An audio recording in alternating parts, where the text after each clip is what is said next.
ಸಾಕ್ಷಾತ್ ಪರಬ್ರಹ್ಮ ತಸ್ಮೈ ಶ್ರೀ ಗುರುವೇ ನಮಃ.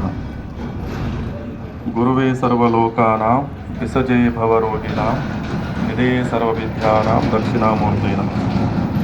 ಎನ್ನ ಆರಾಧ್ಯ ಗುರುಗಳನ್ನು ಋಣ ಮಂದಿರದಲ್ಲಿ ಸ್ಥಾಪಿಸಿಕೊಂಡು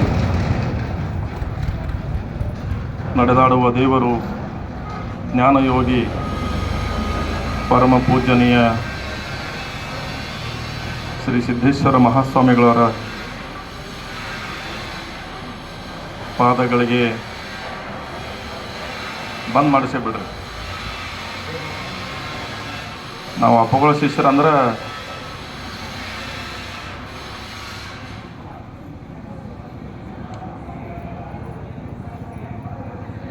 ಈ ಅಪ್ಪಗಳು ಪ್ರವಚನ ಮಾಡಕ್ಕೆ ಯಾರು ಬರ್ತಾರಲ್ರಿ, ಹಿಂಗೆ ಅವ್ರಿಗೆ ಸೂಕ್ಷ್ಮ ಇರ್ತಾರೆ. ಅಪ್ಪಗಳಿಗೆ ಸೌಂಡ್ ಆಗಿ ಬರೋಂಗಿಲ್ಲ. ಮತ್ತು ನಾವು ಅವ್ರ ಕಡೆಯಿಂದ ಬಂದೀವಿ ಅಂದಮೇಲೆ ಭಾಳ ಇಲ್ತೊಡೆ ಹಂಗೆ ಇರ್ಬೇಕಾಗ್ತದೆ. ಅದಕ್ಕೆ ಪೂಜ್ಯ ಅಪ್ಪಾಜಿಯವರ ಇಲ್ಲೇ ಇದ್ದಾರೆ, ಅವರು ಇಲ್ಲೇ ನಮ್ಮ ಬಾಜುಕ ಇದ್ದಾರೆ. ಅಪ್ಪವ್ರ ಪೂಜ್ಯವರು ಅವರ ಪಾದಗಳಿಗೆ ದೀರ್ಘದಂಡ ನಮಸ್ಕಾರ ಸಲ್ಲಿಸುತ್ತೆ. ಇವತ್ತಿನ ಈ ಶ್ರೀಮಠದ ಪೀಠಾಧಿಪತಿಗಳು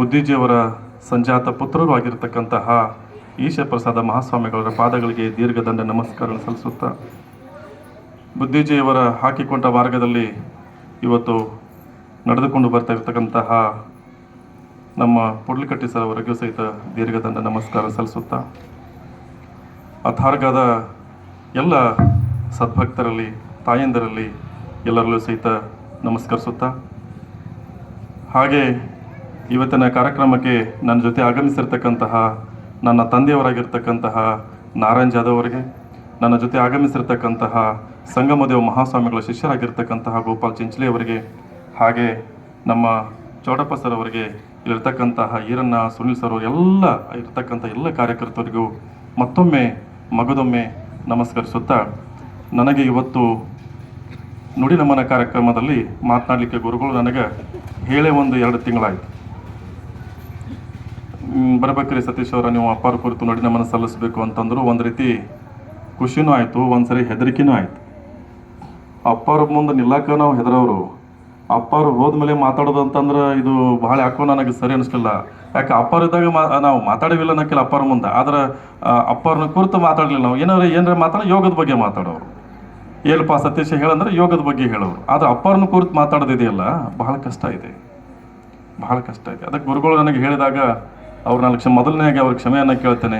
1-2 ಸರಿ ಡೇಟನ್ನು ಪೋಸ್ಟ್ಪೋನ್ ಮಾಡಿಕೊಂಡು ಇವತ್ತಿನ ದಿವಸ ನಾನು ನಿಮ್ಮ ಊರಿಗೆ ಬರಲಿಕ್ಕೆ ಬಹಳಷ್ಟು ಖುಷಿ ಆಗ್ತದೆ. ಅದರೊಳಗೆ ನಿಮ್ಮನ್ನು ನೋಡಿದಾಗ ನನಗೆ ಭಾಳ ಖುಷಿನೂ ಆಕೈತಿ, ಮತ್ತೊಂದು ಸ್ವಲ್ಪ ಹೆದರಿಕೆನೂ ಆಕೈತಿ. ಯಾಕಂದ್ರೆ ನೀವು 1 ಅಲ್ಲ 2 ಅಲ್ಲ 95 ಮಂದಿ ಮಾತನ್ನು ಕೇಳಿದವ್ರು ನೀವೆಲ್ಲ. ಇದಕ್ಕಾಗಲೇ ಅಪ್ಪ ಅವರು ಭಾಳ ಸರಿ ಇಲ್ಲಿ ಹತ್ರಕ್ಕೆ ಬಂದು ಹೋಗ್ಯಾರ. ನಿಮ್ಮ ಮುಂದೆ ನಾನು ಮಾತಾಡೋದು ಅಂತಂದ್ರೆ ನನಗೆ ಯಾಕೋ ಒಂದು ರೀತಿ ಹೆದರಿಕೆ ಆಕತ್ತದ. ಯಾಕಂದ್ರೆ ನೀವೆಲ್ಲ ಈಗ ಹೆಂಗೆ ಮಾತು ಕೇಳತ್ತೀರಿ ಅಂತಂದ್ರೆ, ಇವ್ರು ನಾವು ಏನು ಮಾತಾಡ್ತಾವಂತಲ್ಲ, ಹೆಂಗೆ ಮಾತಾಡ್ತಾರೆ ಇವ್ರ ಅಪ್ಪರ ಬಗ್ಗೆ ಅಂತ ಕೇಳ್ಬೇಕಂತ ಉತ್ಸುಕರಾಗಿ ನೀವು ಕೂತೀರಿ. ಹೌದಾ ಇಲ್ಲ? ಹೆಂಗೆ ಮಾತಾಡ್ತಾರೆ ಇವ್ರು ನೋಡೋಣ, ಹೆಂಗಾರೆ ಮಾತಾಡ್ತಾರೆ, ಏನಾರೇ ಹೇಳಿದ್ದ ಹೇಳ್ತಾರೋ, ಇದು ಬೇರೆ ಹೇಳ್ತಾರೋ? ಹೌದಿಲ್ಲ ಅಂತೀರಿ? ಹೇಳಿದ್ದ ಹೇಳ್ತಾರೋ ಬೇರೆ ಹೇಳ್ತಾರೋ? ನನಗೆ ಒಂದು ರೀತಿ ಭಯ ಇದೆ. ಯಾಕಂತಂದ್ರೆ ಅಪ್ಪರ ಬಗ್ಗೆ ಹೇಳೋದಿದೆಯಲ್ಲ, ಒಂದು ರೀತಿ ನಮಗೆ ನಿಮಗೆಲ್ಲ ಹೊರನೋಟದಿಂದ ಹೇಳ್ಬೋದಷ್ಟೇ, ಒಳನೋಟದಿಂದ ಹೇಳ್ಬೇಕಾದ್ರೆ ಭಾಳ ದೊಡ್ಡ ಶಕ್ತಿ ಬೇಕಲ್ಲ, ಭಾಳ ದೊಡ್ಡ ಶಕ್ತಿ ಬೇಕು. ಅಷ್ಟು ಈಸಿ ಇಲ್ಲ ಅಪ್ಪಾರನ್ನ ತಿಳ್ಕೊಳ್ಳೋದು, ಅಷ್ಟು ಈಸಿ ಇಲ್ಲ. ಬುದ್ಧಿಜಿಯವ್ರನ್ನ ತಿಳ್ಕೊಬೋದಂತಂದ್ರೆ ಭಾಳ ಭಾಳ ಅಗಾಧವಾಗಿರ್ತಕ್ಕಂಥ, ಅವ್ರು ಯಾರ ಕೈಗೆ ನಿಲುಕಿದವರಲ್ಲ, ಯಾರ ಮಾತಿಗೂ ನಿಲುಕಿದವರಲ್ಲ, ಯಾರಿಗೂ ನಿಲುಕಿದಿರೋ ಮನುಷ್ಯನನ್ನಂತಂದು ಇವತ್ತು ನಮ್ಮ ಬಾಯಿ ಒಳಗೆ ಹೇಳ್ತೀವಿ ಅಂದ್ರೆ ಏನು ಸಾಧ್ಯತೆ ಇದೆ? ಸಾಧ್ಯನೇ ಇಲ್ಲ. ಅಂಥವರು ಬುದ್ಧಿಜಿಯವರ ಕುರಿತು ಇವತ್ತು ನಮಗೆ ಹೇಳಬೇಕು ಅಂತಂದಾಗ ನಾನು ಕೆಲವೊಂದು ಪಾಯಿಂಟ್ಸನ್ನು ಮೊದಲು ಮಾಡ್ಕೊಂಡು ಬಂದೆ.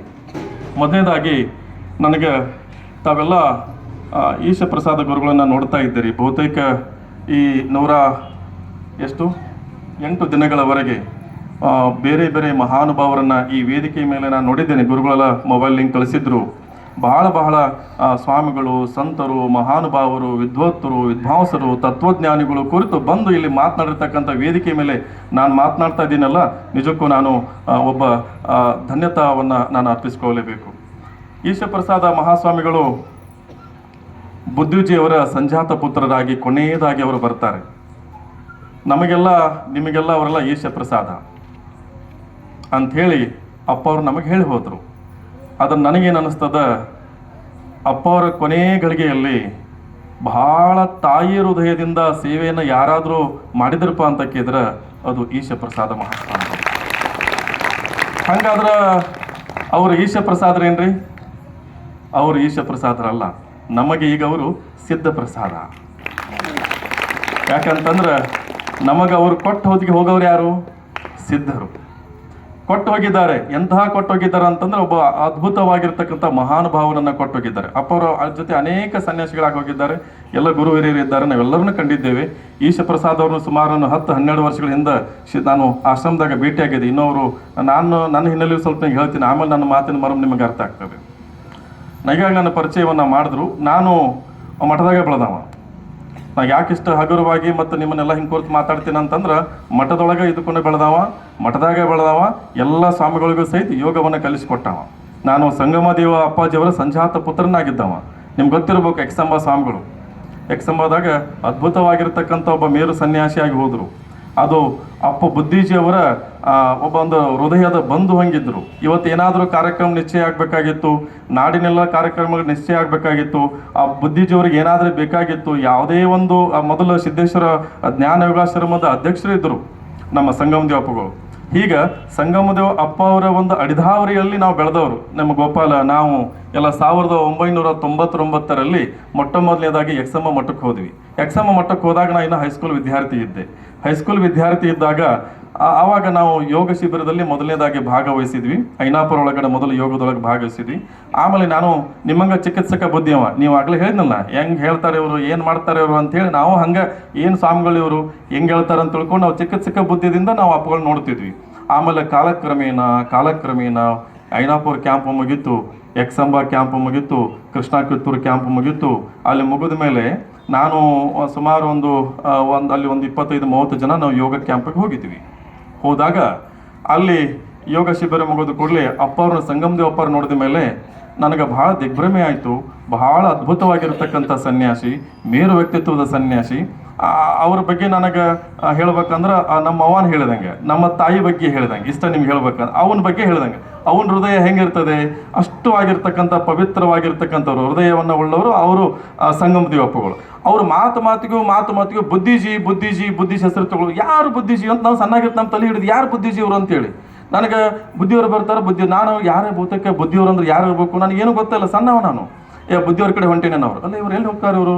ಬುದ್ಧಿಜಿಯವರು ಬಂದವರು ಕೃಷ್ಣ ಕಿತ್ತೂರು ಕಣ್ಣವರು, ಇಲ್ಲ ಬುದ್ಧಿಯವ್ರಿಗೆ ಭೇಟಿ ಹಾಕಿ ಹೊಂಟೇನೋ ಬಿಜಾಪುರ ಕಣ್ಣವ್ರು. ನನಗೆ ಬುದ್ಧಿಯವರಿಂದ ಯಾರು ನನಗೆ ಗೊತ್ತೇ ಇಲ್ಲ, ನಾನು ಸಣ್ಣವಿದ್ದೆ. ಆಮೇಲೆ ಎಕ್ಸಂಬದ ಕಾರ್ಯಕ್ರಮ ಐನಾಪುರದ ಮುಗೀತು, ಕೃಷ್ಣ ಕಿತ್ತೂರದೊಂದು 15 ದಿವಸ ಯೋಗ ಕ್ಯಾಂಪ್ ಮುಗೀತು. ನಾನು ಅವಾಗ ಅವ್ರನ್ನ ಬಿಡಲೇ ಇಲ್ಲ. ನನ್ನ ಜೊತೆ ಇದ್ದವರೆಲ್ಲ ವಾಪಸ್ ಮನೆಗೆ ಹೋದರು.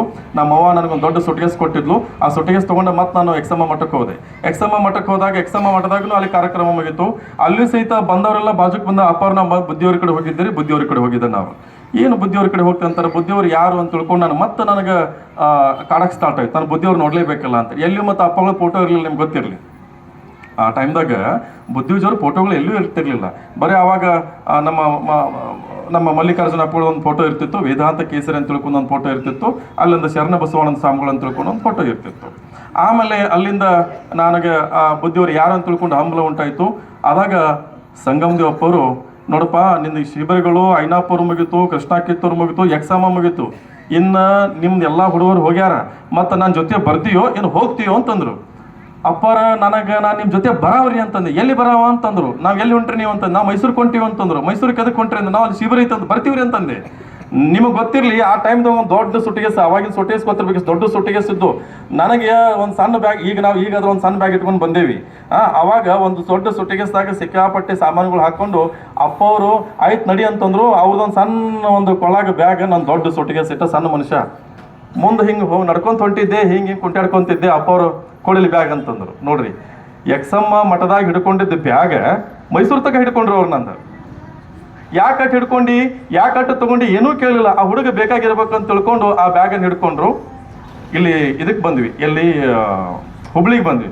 ಹುಬ್ಳಿಗೆ ಬಂದು ಅಲ್ಲಿ ಸುಂಕದ ಅಂತ ಇದ್ದಾರೆ, ನೀವು ಬಹುತೇಕ ಇಲ್ಲಿ ಎಲ್ಲ ಹೇಳಿರ್ತಾರೆ, ಸುಂಕದವ್ರ ಬಗ್ಗೆ ಹೇಳ್ತಾರೆ. ಸೌಮ್ಯ ಸುಂಕದ ಅಂತ ತಿಳ್ಕೊಂಡು ಆಕೆ DC ಇದ್ದಾಳ. ನಾವೆಲ್ಲ ಕೂಡಿನೇ ಯೋಗ ಶಿಬಿರ ಮಾಡಿದವರು, ಅವ್ರ ತಂದೆಯವರು ಎಲ್ಲ ಕೂಡಿಸಿ ಅವ್ರ ಮನೆಗೆ ಹೋಗಿದ್ದವು. ಅವ್ರ ಮನೆಗೆ ಹೋದ ಕೂಡಲೇ ಅಲ್ಲಿ ಪ್ರಸಾದವನ್ನು ಮಾಡಿಸಿದ್ರು. ಪ್ರಸಾದ ಮಾಡಿದರು, ಅಪ್ಪವರು ಅಲ್ಲೇ ಪ್ರಸಾದ ಮಾಡಿದ ಮೇಲೆ ವಾಪಸ್ ಅಲ್ಲಿಂದ ಮೈಸೂರು ಗಾಡಿಗೆ ಬಂತು. ಅಪ್ಪವ್ರ ಗಾಡಿ ಮುಂದೆ ಹೋಯ್ತ್ರಿ ಅಂತಂದ್ರು, ಬುದ್ಧಿಯವ್ರ ಗಾಡಿ ಮುಂದೆ ಹೋಯ್ತು ಅಂತಂದು. ಬುದ್ಧಿಯವ್ರ ಗಾಡಿ ಮುಂದೆ ಹೋಯ್ತು ಅಂದ ಕೂಡಲೇ ನನಗೆ ಮತ್ತಲ್ಲ ಇವ್ರು ಇಲ್ಲೇ ಹುಬ್ಳ್ಯಾಗೆ ಭೇಟಿ ಆಗ್ತಿದ್ದೇನು, ಮತ್ತೆ ಮೈಸೂರು ತಕ ಹೋಗ್ಬೇಕಾತಲ್ಲಪ್ಪ ಅಂತಂದೆ. ಆಯ್ತು ಅಂತ ತಿಳ್ಕೊಂಡು ಅವ್ರ ಗಾಡಿ ಮುಂದೆ ಹೋಯ್ತು. ಆವಾಗ ನಮ್ಮ ಬಸವಾನಂದ ಅಪ್ಪಗಳು, ನಮ್ಮ ಕುಂದಗೋಳದವರು ಬಸವಾನಂದ ಅಪ್ಪಗಳಿದ್ರು, ಆಮೇಲೆ ಅನೇಕ ಜನ ಎಲ್ಲ ಇದ್ದರು. ಆವಾಗ ನಾವಲ್ಲೇ ನವನಗರದ ಗಾಮನಗಟ್ಟಿ ಮಠದೊಳಗೆ ಪ್ರಸಾದ ಮಾಡಿದ್ವಿ, ಸುಂಕದವ್ರ ಮನೆಯೊಳಗೆ ಪ್ರಸಾದ ಮಾಡಿದ್ವಿ. ಹುಬ್ಳಿ ಒಳಗೆ ಬಂತು. ಹುಬ್ಳ್ಯಾಗ ಬಂದ ಮೇಲೆ ಅಪ್ಪವ್ರ ಗಾಡಿ ಮುಂದೆ ಹೋಯ್ತ್ರಿ ಅಂತಂದರು.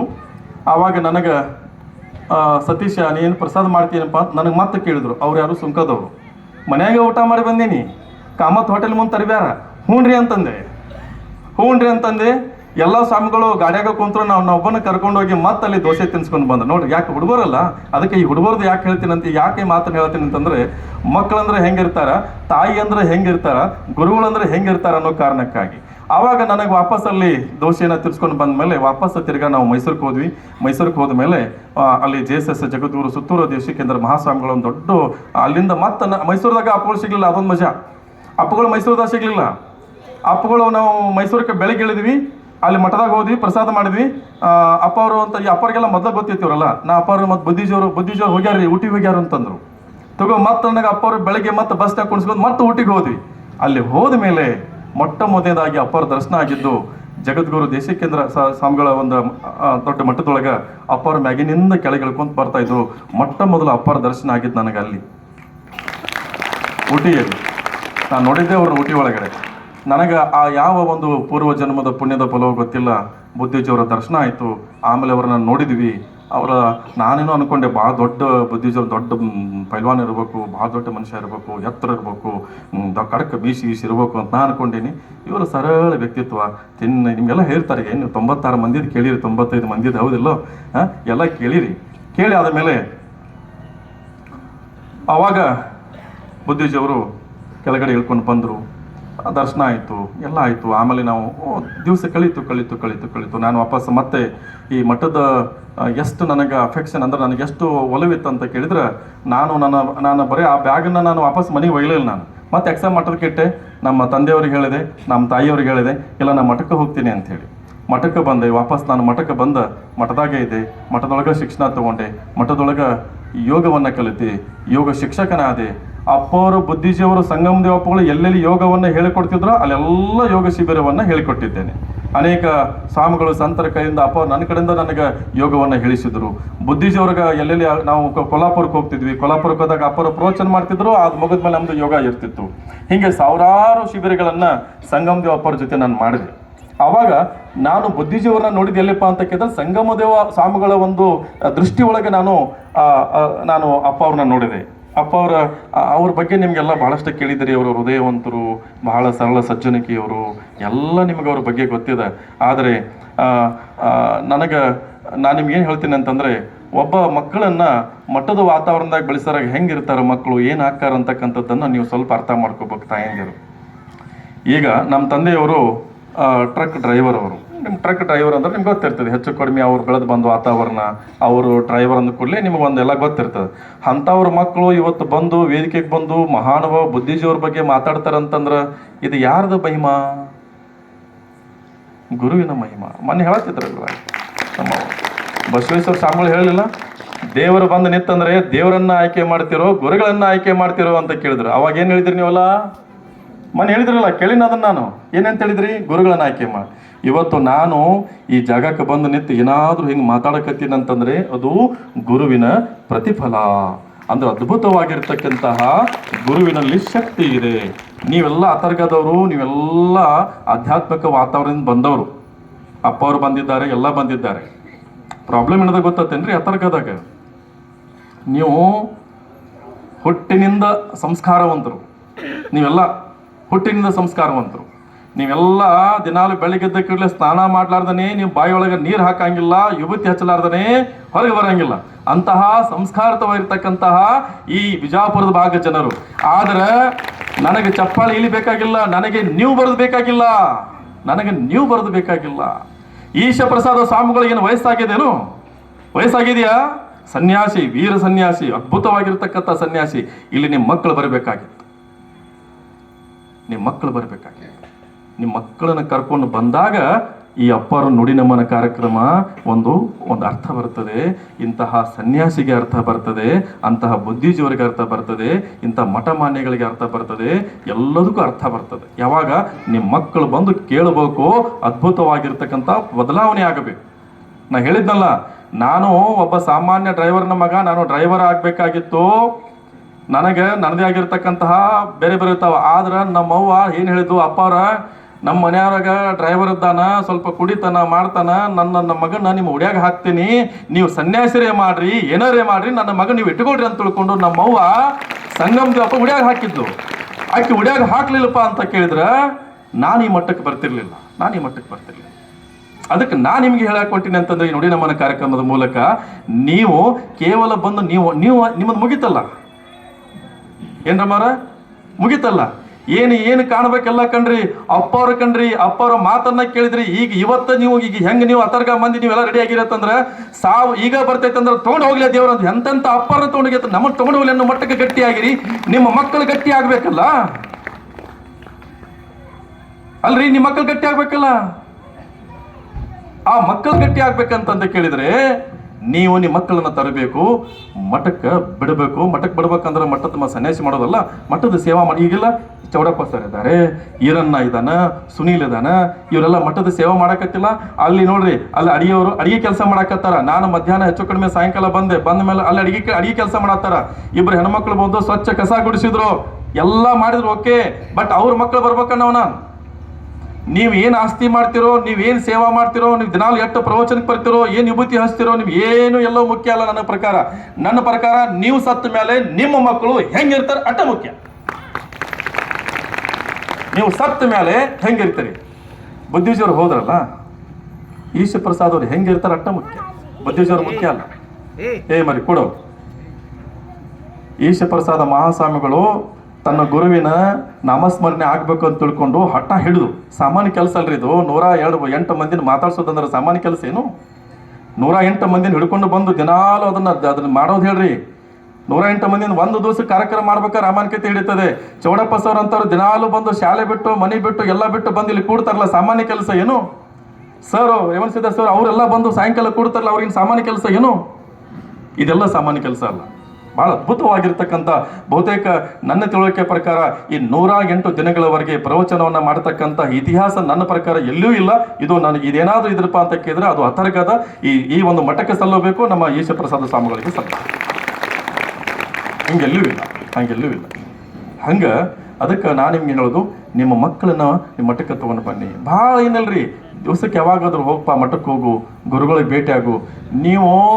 ನೀವು ಬಂದಂಗ ಗುರುಗಳಿಗೆ ಪ್ರವಚನ ಮಾಡಬೇಕು ಅಂತ ಅನ್ಸಾಕತ್ತದ. ನಿಮ್ಮ ಮಕ್ಕಳು ಬಂದಂಗ ಯೋಗ ಶಿಬಿರ ಮಾಡ್ಬೇಕಂತ ಅನಿಸ್ತದ. ನಿಮ್ಮ ಮಕ್ಕಳಿಗೆ ಕಳಿಸ್ಕೊಡಿ, ಇಲ್ಲಿ ನನಗೆ ಹೇಳಿ ಗುರುಗಳು ಇಲ್ಲಿಂದ ಹಿಡ್ಕೊಂಡು ಇಲ್ಲಿ 14 ಎಕರೆ ಭೂಮಿ ಇದೆ. ನಿಮ್ಮ ಮಕ್ಕಳು ಬಂದ್ರಂತಂದ್ರೆ ಒಬ್ಬೊಬ್ಬರಿಗೆ ಹಿಂಗೆ ಹೇಳ್ತೀನಿ, ಅದ್ಭುತವಾಗಿರ್ತಕ್ಕ. ನನ್ನ ಪ್ರಕಾರ ನಿಮ್ಮ ಮಕ್ಕಳು ಏನು ಸಾಲಿ ಕಲಿತಾರ, ಸಾಲಾಗ ಎಷ್ಟು ಮಾರ್ಕ್ಸ್ ತೊಗೊತಾನ, ಏನು A+ ತೊಗೊಂಡಾನ, ಇದು ಯಾವುದೂ ಮುಖ್ಯ ಅಲ್ಲ. ನಿಮ್ಮ ಮಗ ಎಷ್ಟು ಸಂಸ್ಕಾರವಂತವಾಗಿದ್ದಾನೆ, ಎಷ್ಟು ಅವು ಅಂತಾನ, ಅಪ್ಪ ಅಂತಾನ, ನೀರಡಕ್ಕಾದಾಗ ನೀರು ಕೊಡ್ತಾನ, ವಿಭೂತಿ ಹಚ್ಚಿಕೊಂಡು ಅವಾಗ ಎಲ್ಲ ಹೆಣ್ಮಕ್ಳಿಗೆ ಒಳ್ಳೆ ದೃಷ್ಟಿಯಿಂದ ನೋಡ್ತಾನ, ಎಲ್ಲ ರೀತಿಯಿಂದಲೂ ಪಂಚೇಂದ್ರಿಯದಿಂದಲೂ ಒಳ್ಳೆ ಕೆಲಸವನ್ನ ಮಾಡ್ತಾನಪ್ಪ ಅಂತ ಕೇಳಿದ್ರೆ, ಇದಕ್ಕಿಂತ ಅದ್ಭುತವಾಗಿರ್ತಕ್ಕಂತಹ ನುಡಿ ನಮನ ಇನ್ನೇನಿದೆ? ಅಪ್ಪರಿಗೆ ನುಡಿ ನಮನ ಸಲ್ಲಿಸೋದಂದ್ರೆ ಏನು? ನಿಮ್ಮ ಒಬ್ಬೊಬ್ಬರ ಮಕ್ಕಳನ್ನ ಅಪ್ಪಗಳನ್ನಾಗಿ ತಯಾರಿ ಮಾಡೋದು. ಅಪ್ಪರ ತರ ಸನ್ಯಾಸಿ ಮಾಡೋದು ಬೇಕಾಗಿಲ್ಲ. ಭಾಳ ಇಲ್ತೋಡಿ ಅಪ್ಪರದ ಹಾದಿಗಳು ನಡೆಸೋದು, ಭಾಳ ಇಲ್ತೋಡೆ. ಆ ದೃಷ್ಟಿಯಲ್ಲಿ ತಾವೆಲ್ಲ ಪ್ರಯತ್ನ ಮಾಡ್ಬೇಕಂತಕ್ಕಂಥದ್ದು ನನ್ನ ಕಳಕಳಿ. ಇನ್ನೊಂದು ಸ್ವಲ್ಪ ದಿವಸದ ಭಾಳ ಇಲ್ತೋಡೆ ನಿಮ್ಮ ಮಕ್ಕಳನ್ನ ಒಂದು ಅರ್ಧ ತಾಸಾದ್ರೂ ಕರ್ಕೊಂಡು ಬರ್ರಿ, ಮಕ್ಕಳಿಗೆ ಪ್ರವಚನ ಕೇಳಿಸಿ. ನನ್ನ ಪ್ರಕಾರ ಈ ಅಥರ್ಗದೊಳಗೆ ಇಂತಹ ಗುರುಗಳಿದ್ದಾರ, ಈ ಥರ ಒಂದು ಈಶ ಪ್ರಸಾದ ಮಹಾಸ್ವಾಮಿಗಳಿದ್ದಾರ. ಅವರು ಬುದ್ಧಿಜೀವರ ಜೊತೆ ಏನಪ್ಪ ಅಂತ ಕೇಳಿದ್ರೆ ಸೇವಾ ಮಾಡ್ಯಾರ ಅನ್ನೋದು ಒಂದು ದೊಡ್ಡ ಇತಿಹಾಸ. ನಿಮ್ಗೆ ಅದನ್ನ ಈಗ ಇದ್ರ ಮಹತ್ವ ಈಗ ಬರಂಗಿಲ್ಲ. ಒಂದು 100 ವರ್ಷ ಹೋಗ್ಲಿ, 100 ವರ್ಷ ಆದ್ಮೇಲೆ ನೀವು ಯಾರು ಇರಂಗಿಲ್ಲ. ಆ 100 ವರ್ಷ ಆದಮೇಲೆ ಇಲ್ಲೊಬ್ರು ಈಶ ಪ್ರಸಾದ ಮಹಾಸ್ವಾಮಿಗಳು ಅಂತಿದ್ರು, ಅವ್ರ ಗುರುಗಳು ಸಿದ್ದೇಶ್ವರ ಸ್ವಾಮಿಗಳು ಅಂತಿದ್ರು. ಆ ಸಿದ್ದೇಶ್ವರ ಸ್ವಾಮಿಗಳು ಇಂಥ ಅದ್ಭುತ ಕಾರ್ಯವನ್ನ ಮಾಡಿದ್ರು, ಅವ್ರ ಶಿಷ್ಯ ಇಂಥ ಅದ್ಭುತ ಕಾರ್ಯವನ್ನ ಮಾಡಿದಂತಕ್ಕೊಂದು ಇತಿಹಾಸ ಪುಟದೊಳಗೆ ನಾವು ಓದಬೇಕಾಗ್ತದ. ಆ ಸಂದರ್ಭದಾಗ ನಿಮ್ಮ ಹೆಸರು ಇರಂಗಿಲ್ಲ, ನಾ ಹೇಳುದು ಆ ಸಂದರ್ಭ ನಿಮ್ಮ ಮಕ್ಕಳ ಹೆಸರು ಬರ್ಬೇಕನ್ನ ನಾವು. ಇಂತಹ ಒಬ್ಬ ಹುಡುಗಿದ್ದ ಹಿಂಗ ಅವ ಕಾರ್ಯವನ್ನ ಮಾಡ್ದ. ಈಗಿಲ್ಲ ನಿಮ್ಮ ಅಂತರ್ಗದೊಳಗೆ ನನಗೆ ಆಗ್ಲೇ ಬಂದ ಕೂಡಲೇ ಮೊಸಲಿಗೆ ಅಂತ ತಿಳ್ಕೊಂಡು ಒಬ್ಬ ಹುಡುಗ ಭೇಟಿಯಾಗಿದ್ದ ನನಗೆ. ಎಲ್ಲಿ? ಬೆಂಗಳೂರೊಳಗಡೆ IAS ಕೋಚಿಂಗ್ ತೊಗೊಳಕತ್ತಾರ. IAS ಕೋಚಿಂಗ್ ತೊಗೊಳಕತ್ತಾರ. ನಿಮ್ಮ ಅಂತರ್ಗದವ್ರೆ. ಮೊನ್ನೆ ನಾನು ಬೆಂಗಳೂರಿಗೆ ಹೋದಾಗ ಭೇಟಿ ಆದ್ರು. ಯಾವ್ರಪ್ಪ ಅಂತ ಕೇಳಿದ. ಅಂತರ್ಗದವ್ರ ಹೆಸರು ಅಂತ. ಏನು ಅಡ್ಡ ಹೆಸರು ಅಂತ ಕೇಳಿ. ಮೊಸಲಿಗೆ ಅಂತಂದ್ರು. ಅವ ಮಲ್ಲಿಕಾರ್ಜುನ ಮೊಸಲಿಗೆ. ಅವ ಭೇಟಿ ಆದ ಕೂಡಲೇ ಆಯ್ತಪ್ಪ ನೀನು ನಿಂದ ಇದನ್ನ ತೋರಿಸ್ನಡಿ ಅಂತಂದೆ, ನಿಮ್ಮ ರೂಮ್ ತೋರಿಸ್ನಡಿ ಅಂತಂದೆ. ರೂಮ್ ತೋರಿಸ್ನಡಿ ಅಂತಂದಾಗ ಅವ್ರ ರೂಮ್ಗೆ ಹೋದ್ವಿ. ಅವ್ರ ರೂಮ್ ಹೋಗಿದ್ದೆ ತಡ ಅವ್ರ ರೂಮ್ ಒಳಗಡೆ ಮೊಟ್ಟ ಮೊದಲನೇದಾಗಿ ನಮಗೆ ಕಂಡಿದ್ದೇನಪ್ಪ ಅಂತ ಕೇಳಿದ್ರೆ ಸಿದ್ದೇಶ್ವರ ಅಪ್ಪ ಅವರ ಒಂದು ಭಾವಚಿತ್ರ ಕಂಡು ಕೂಡಲೇ ನನಗೆ ಹೇಳ್ತು, ನಿನ್ನ ಹೆಸರು ಏನಪ್ಪ ಅಂತಂದೆ. ಮಲ್ಲಿಕಾರ್ಜುನ ಅಂತಂದ್ರು. ನಾ ಅಂದೆ ಬಹುತೇಕ ನಿನಗೆ ಅಪ್ಪ ಅವರು ಗುರುಗಳ ಹೆಸರಿಟ್ಕೊಂಡು ನಿನಗೆ ಹೆಸರಿಟ್ಟಿದ್ದಾರೆ. ಈ ಅತರ್ಗ ಭಾಗದಿಂದ ಇಷ್ಟು ಕುಗ್ರಾಮದಿಂದ ನೀ ಇಲ್ಲಿ ಬಂದೀಪ ಅಂತ ಕೇಳಿದ್ರೆ ನಿಜವಾಗ್ಲೂ ಅಪ್ಪರ ಆಶೀರ್ವಾದ ಅಂತ ತಿಳ್ಕೊಂಡು ಭಾಳ ಹೇಳ್ತಾಳೆ. ನಾನು ಅತರ್ಗಕ್ಕೆ ಹೋದಾಗ ನಿನ್ನ ಹೆಸರನ್ನ ಪ್ರಸ್ತಾಪ ಮಾಡ್ತಾನಪ್ಪ ಅಂತ ಇದ್ದಿದ್ದೆ. ಬಹುತೇಕ ಮೊಸಲಿಗೆ ಅಂತ ತಿಳ್ಕೊಂಡು, ಮಲ್ಲಿಕಾರ್ಜುನ ಮೊಸಲಿಗೆ ಅಂತ ತಿಳ್ಕೊಂಡು ಅಲ್ಲಿ IAS ಮಾಡ್ತಾ ಇದ್ದಾನೆ. ಆಗ್ಲಿ, ಈಗ ನಾನೊಂದು ವಿಶೇಷವಾಗಿರ್ತಕ್ಕಂಥ ವಿಚಾರಧಾರೆಗೆ ನಾನು ಬರ್ತೀನಿ. ಈಗ ಇಷ್ಟೊತ್ತಕ್ಕ ನಾನು ನಮ್ಮ ವೈಯಕ್ತಿಕ ವಿಚಾರ ಹೇಳಿತು. ನೀವೆಲ್ಲ ಅಪ್ಪವ್ರ ಬಗ್ಗೆ ಕೇಳಿರಿ, ಅಪ್ಪವ್ರ ಬಗ್ಗೆ ತಿಳ್ಕೊಂಡಿದ್ದೀರಿ. ಅಪ್ಪ ಅವ್ರದ್ದು ಹೆಂಗಿತ್ತು ಪ್ರವಚನ, ಅವರು ಕಿಸೆಯಲ್ಲಿ ಕೇಳಿದ್ದೀರಿ. ಆಮೇಲೆ ಅವರ ಆಹಾರ ಪದ್ಧತಿ ಬಗ್ಗೆ ನಿಮಗೆ ಗೊತ್ತದ. ಆಮೇಲೆ ಅವ್ರು ವಾಕಿಂಗ್ ಹೋಗ್ತಿರೋ ಗೊತ್ತದ, ಬಹಳ ಸರಳ ಜೀವಿ ಅಂತ ಗೊತ್ತದ, ಎಲ್ಲ ಗೊತ್ತದ. ನಾನು ಒಂದು ಪ್ರಶ್ನೆ, ನಾನು ಹಂಗೆ ನಿಮಗೆ ನಾನು ಹೇಳೋ ವಿಚಾರಗಳು ನಿಮ್ಮ ತಲೆಗೆ ಹತ್ತವಿಲ್ಲೋ ಗೊತ್ತಿಲ್ಲ, ಭಾಳ ಇರ್ತೋಡೆ ಸ್ವಲ್ಪ ಅರ್ಥ ಆದವ್ರಿಗೆ ಅರ್ಥ ಆಕೈತಿ. ನಿಜವಾಗ್ಲೂ ಅಪ್ಪರ ವಿಚಾರಧಾರಿ ಎಂಥದ್ದಿತ್ತು.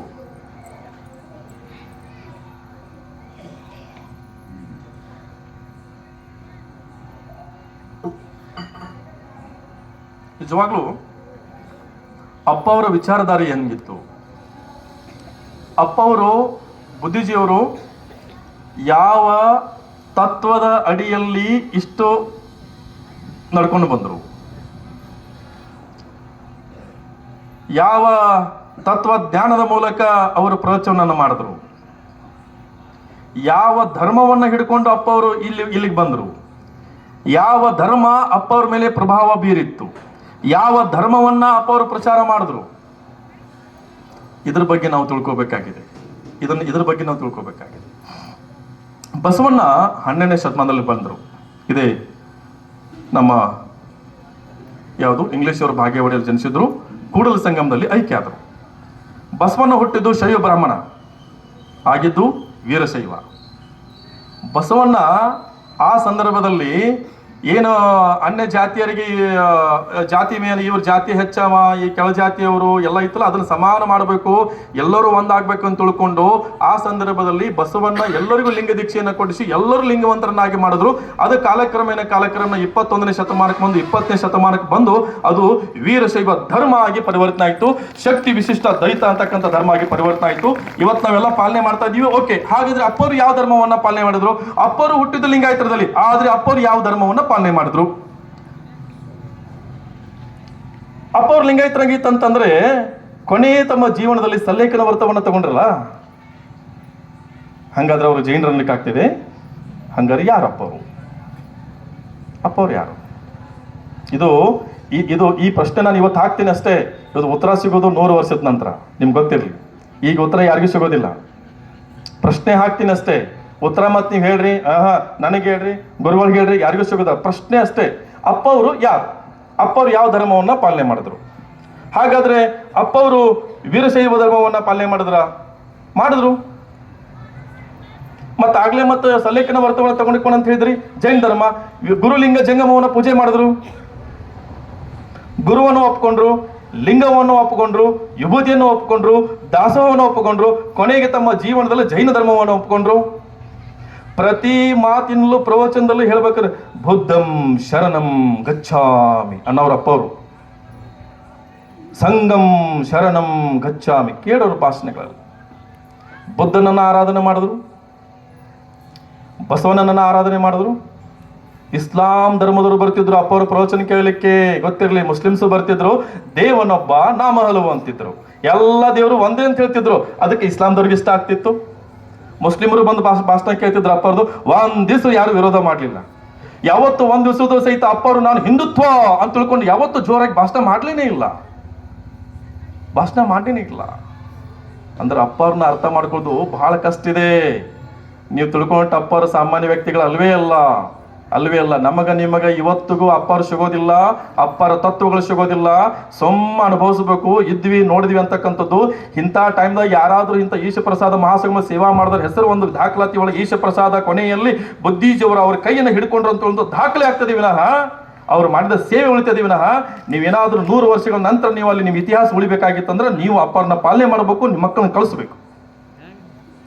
ಹಾಗೆ ಅಪ್ಪ ಅವರು ನಾಸ್ತಿಕರು ಆಗಿರ್ಲಿಲ್ಲ, ಆಸ್ತಿಕರಾಗಿತ್ತು, ದೇವರು ನಂಬ್ತಿದ್ರು. ಇದು ನಮ್ಗೆ ಗೊತ್ತದ. ಹಾಗಾದ್ರೆ ಅಪ್ಪ ಅವರು ಯಾರು?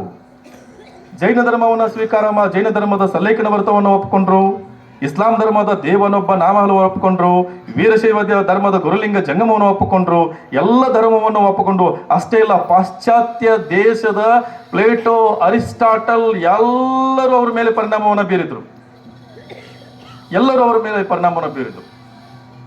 ವಿದೇಶದ ಎಲ್ಲವನ್ನು ಓದಿಕೊಂಡಿದ್ರು.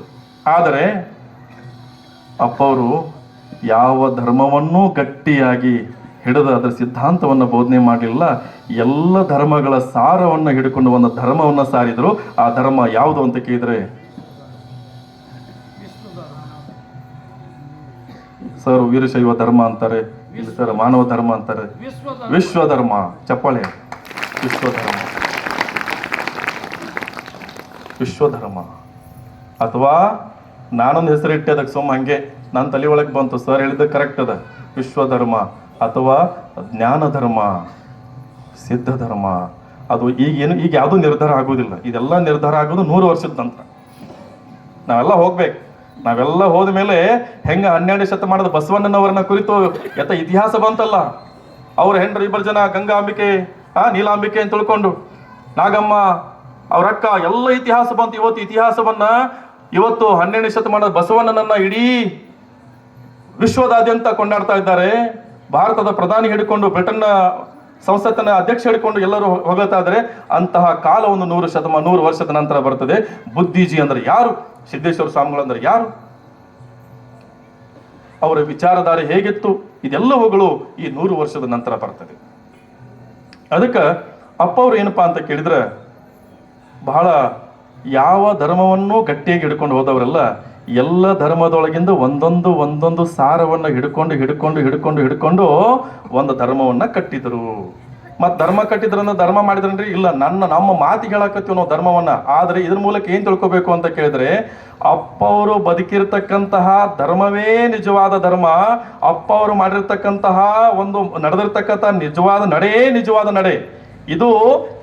ಇದು ಶತಸಿದ್ಧ, ಯಾವತ್ತು ಸಿದ್ಧ, ಸಾರ್ವತ್ರಿಕವಾಗಿಯೂ ಸಿದ್ಧ.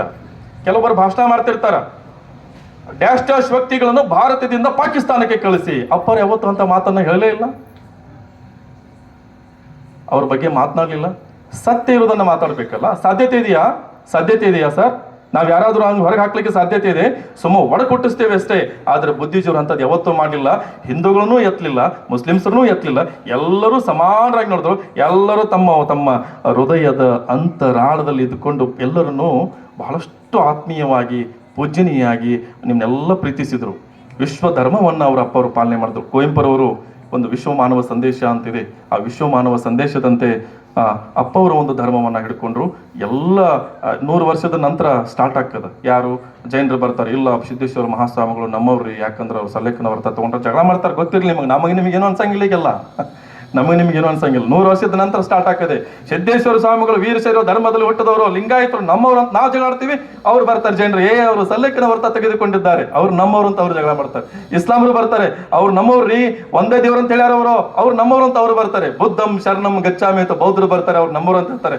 ಕೊನೆಗೊಬ್ಬ ಮಹಾನು ಬರ್ತಾರೆ, ಈಶ ಪ್ರಸಾದ್ ನಂತ ಸ್ವಾಮಿಗಳು. ಮತ್ತೊಮ್ಮೆ ಸಿದ್ಧ ಹುಟ್ಟು ಬರ್ತಾನೆ, ಅವ್ ಮತ್ತೆ ಸಿದ್ಧ ಹೇಳ್ತಾನೆ, ಎಲ್ಲ ಧರ್ಮಗಳು ಒಂದೇ, ಎಲ್ಲ ದೇವರು ಒಂದೇ, ಆ ಎಲ್ಲವುಗಳು ಒಂದರಲ್ಲಿ ಇದಾವ. ಅದೇ ವಿಶ್ವ ಮಾನವ ಸಂದೇಶವನ್ನು ಇರತಕ್ಕಂಥ ವಿಶ್ವ ಧರ್ಮವನ್ನು ತಿಳ್ಕೊಂಡು ಕೊನೆಗೆ ಮತ್ತೊಬ್ಬ ಸಿದ್ಧ ಹುಟ್ಟಿ ಬರ್ತಾನೆ. ಯದಾ ಈ ಧರ್ಮಸ್ಯ ಗ್ಲಾನಿರ್ಭವತಿ ಭಾರತ ಅಂದಾಗೆ ಪುನಃ ಏನಪ್ಪಾ ಅಂತ ಕೇಳಿದ್ರೆ ಒಬ್ಬ ಸಿದ್ದೇಶ್ವರ ಸ್ವಾಮಿಗಳು ಮತ್ತೆ ಅವರು ಹುಟ್ಟಿ ಬರ್ತಾರೆ. ಮತ್ತೆ ಅವರೇ ಅವತಾರ ತಾಳ್ತಾರೆ. ಮತ್ತೆ ಅವತಾರ ತಾಳಿ ಅವಾಗ ಮತ್ತೆ ಕರೀತಾರ.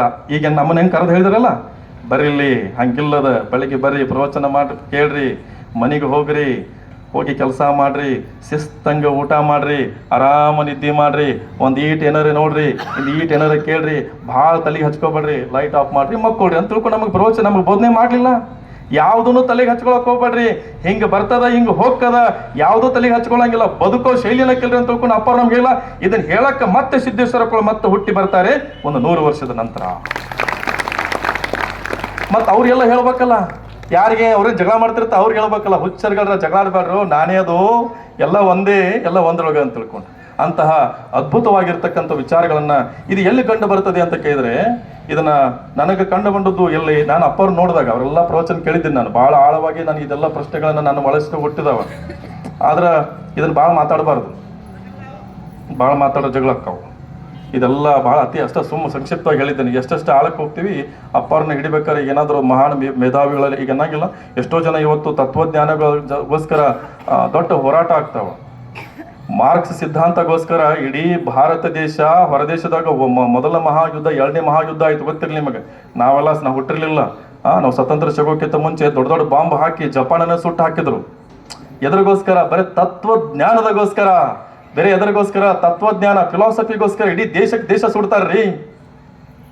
ಎಂತಹ ಜಪಾನ್ ಸುಟ್ಟು ಹೋಯ್ತು ಅಮೆರಿಕ ಕೈಯಲ್ಲಿ, ದೊಡ್ಡ ದೊಡ್ಡ ಬಾಂಬ್ಗಳ ದಾಳಿ ಆಯ್ತು. ಎದರಿಗೋಸ್ಕರ? ಫಿಲಾಸಫಿಗೋಸ್ಕರ. ನಾ ಮಾತಾಡಿದ ತಕ್ಕ ಫಿಲಾಸಫಿ ಭಾಳ ಮಾತಾಡಬಾರ್ದು, ಅದನ್ನ ಭಾಳ ಮಾತಾಡಬಾರ್ದು. 100 ವರ್ಷದ ನಂತರ ಅವ್ರು ಮಾತಾಡ್ಕೊಂತಾರೆ. ಆದರೆ ನಾವು ಭಾಳ ತೊಡೆ ಈ ಅಪ್ಪವರ ಒಂದು ಸಿದ್ಧಾಂತವನ್ನು ಅಪ್ಪವರು ಮಾರ್ಕ್ಸ್ ಸಿದ್ಧಾಂತವನ್ನು ಒಪ್ಕೊಂಡ್ರು. ಮಾರ್ಕ್ಸ್ ಸಿದ್ಧಾಂತ ಕೇಳಿದ್ರೆ, ಈ ಇಂದಿರಾ ಗಾಂಧಿ ಟೈಮ್ದಾಗ ನೀವು ಈ ಉಳುವವನೇ ಒಳೆಯ ನೀವೆಲ್ಲ ಇರ್ಬೋದು, ಚೆನ್ನಾಗಿರ್ತಾನ, ನಾವು ಹುಟ್ಟಿರ್ಲಿಲ್ಲ, ನೀವೆಲ್ಲ ಹಗರಿದ್ದಾಗ ಈ ಇಂದಿರಾ ಗಾಂಧಿ ಟೈಮ್ದಾಗ ಉಳುವವನೇ ಒಡೆ ಅಂತಕ್ಕಂಥದ್ದು ಒಂದು ಆ್ಯಕ್ಟ್ ತೊಗೊಂಬಂದರು. ಅಂದ್ರೆ ಯಾರ್ಯಾರ ಜಮೀನು ಯಾರ್ಯಾರು ಮಾಡ್ತಾರೋ ಅವ್ರವ್ರ ಅದನ್ನ ಟೆನೆಂಟ್ ಆ್ಯಕ್ಟ್ ಒಳಗೆ ತೊಗೊಂಬಂದರು. ಅದು ಎಲ್ಲಿದ ಪ್ರಭಾವ ಬೀರಿತು ಅಂತ ಕೇಳಿದ್ರೆ, ಮಾರ್ಕ್ಸ್ ಸಿದ್ಧಾಂತದ ಪ್ರಭಾವ ಬೀರಿತು. ಮಾರ್ಕ್ಸ್ ಅಂತಂದ್ರೆ ಅದು ಹೊರದೇಶದ್ದು, ಅದು ಇಡೀ ಜಗತ್ತಿನೆಲ್ಲ ಬಂತು, ಎಲ್ಲ ಆಯಿತು, ಅದರದೆಲ್ಲ ಬೇಡ, ಅದೆಲ್ಲ ಬೇಡ. ನಾನು ಈ ಮಾರ್ಕ್ಸ್ ಸಿದ್ಧಾಂತ ಏನು ಹೇಳ್ತೈತೆ ಅಂತ ಕೇಳಿದ್ರೆ, ಯಾರ ಕಡೆ ಇರ್ತದೆಯೋ ಅವ್ರ ಕಡೆಯಿಂದ ಕೊಡಿಸೋದು. ಮಾರ್ಕ್ಸ್ ಸಿದ್ಧಾಂತ ಏನು ಹೇಳ್ತೈತೆ ಅಂತ ಕೇಳಿದ್ರೆ, ಯಾರ ಕಡೆ ಇರ್ತದಲ್ಲ ಅಲ್ಲಿಂದ ಅವ್ರಿಗೆ ಕೊಡಿಸೋದು. ಈ ಕೆಲಸವನ್ನು ಅಪ್ಪವ್ರು ಹೆಂಗೆ ಮಾಡಿದ್ರು ಅಂತ ಕೇಳಿದ್ರೆ, ನಾನು ಕಂಡಂಗೆ ಅಪ್ಪವ್ರಿಗೆ ಇದು ಮಾರ್ಕ್ಸ್ ಸಿದ್ಧಾಂತ ಪೂರ್ತಿ ಅಳವಡಿಸ್ಕೊಳ್ಳಿಲ್ಲ ಅವರು, ಅದ್ರೊಳಗಿಂದ ಒಂದನ್ನು ಅಳವಡಿಸ್ಕೊಂಡ್ರು. ಯಾವುದು? ಇದ್ದವ್ರ ಕಡೆಯಿಂದ ಇಲ್ಲವ್ರದ ಕಡೆ ಕೊಟ್ಟ ಬಿಡಿಸೋದು. ಹೆಂಗೆ ಮಾಡಿದ್ರು ಅಪ್ಪವರು? ಮತ್ತು ಅಪ್ಪವ್ರು ಸರ್ ಏನ್ರಿ, ಮತ್ತು ಅಪ್ಪಗಳು ಏನ್ರಿ ಹಂಗೇನು ರೊಕ್ಕ ಪಕ್ಕ ತೊಗೊಂಡಾರೇನ್ರಿ, ಮತ್ತು ಏನು ತೊಗೊಂಡಾರೇನ್ರಿ? ಹಂಗೆ ಮಾಡಲಿಲ್ಲ ಅಪ್ಪವರು. ಎಲ್ಲ ಸ್ವಾಮಿಗಳನ್ನ ಅವ್ರು ನಾಡಿನ ಬೇರೆ ಬೆಳಕ ಸ್ವಾಮಿಗಳು, ಸಿದ್ದೇಶ್ವರ ಅಪ್ಪಗಳು ಪ್ರವಚನ ಹಿಡಿದು ಅಂದ್ರೆ ಭಾಳ ಕಷ್ಟ ಬಿಡ್ರಿಪ್ಪ, ಅವ್ರು ಪ್ರವಚನ ಮಾಡ್ಬೇಕಂದ್ರೆ 4-5 ಲಕ್ಷ ರೂಪಾಯಿನೇ ಬೇಕನ್ನೋ. ಅಪ್ಪವ್ರು ಏನು ಮಾಡೋರಲ್ಲ, ಅಪ್ಪವ್ರದ ಸಣ್ಣ ಅದೇ ದಪ್ಪನಿ ನೀವು ಅಪ್ಪವ್ರು ಊಟ ಮಾಡ್ರಿ, ಈಶ್ವರಪ್ರಸಾದ್ ಸ್ವಾಮಿಗಳ ಕಡೆ ಒಂದ್ಸರಿ ಮಾಡಕ್ಕೆ ಹೇಳ್ರಿ. ಅಪ್ಪವ್ರು ನೀವು ಏನು ಅಪ್ಪಗಳಿಗೆ ಪ್ರಸಾದ ಮಾಡಿಸ್ತಿರಲ್ಲ ಅದನ್ನ ಮಾಡಕ್ಕಂತ ಹೇಳ್ರಿ, ಒಂದ್ಸರಿ ಮಾಡಿಸ್ತಾರೆ. ನಿಮ್ಗೆ ತಿನ್ನಕ್ಕೆ ಬರೋದಿಲ್ಲ, ಇಟ್ಟು ದಪ್ಪ ಚಪಾತಿ, ಅದ ಉಪ್ಪು ಇರಂಗಿಲ್ಲ, ಖಾರ ಇರಂಗಿಲ್ಲ ಅಂತಹ ಸಾಂಬಾರು.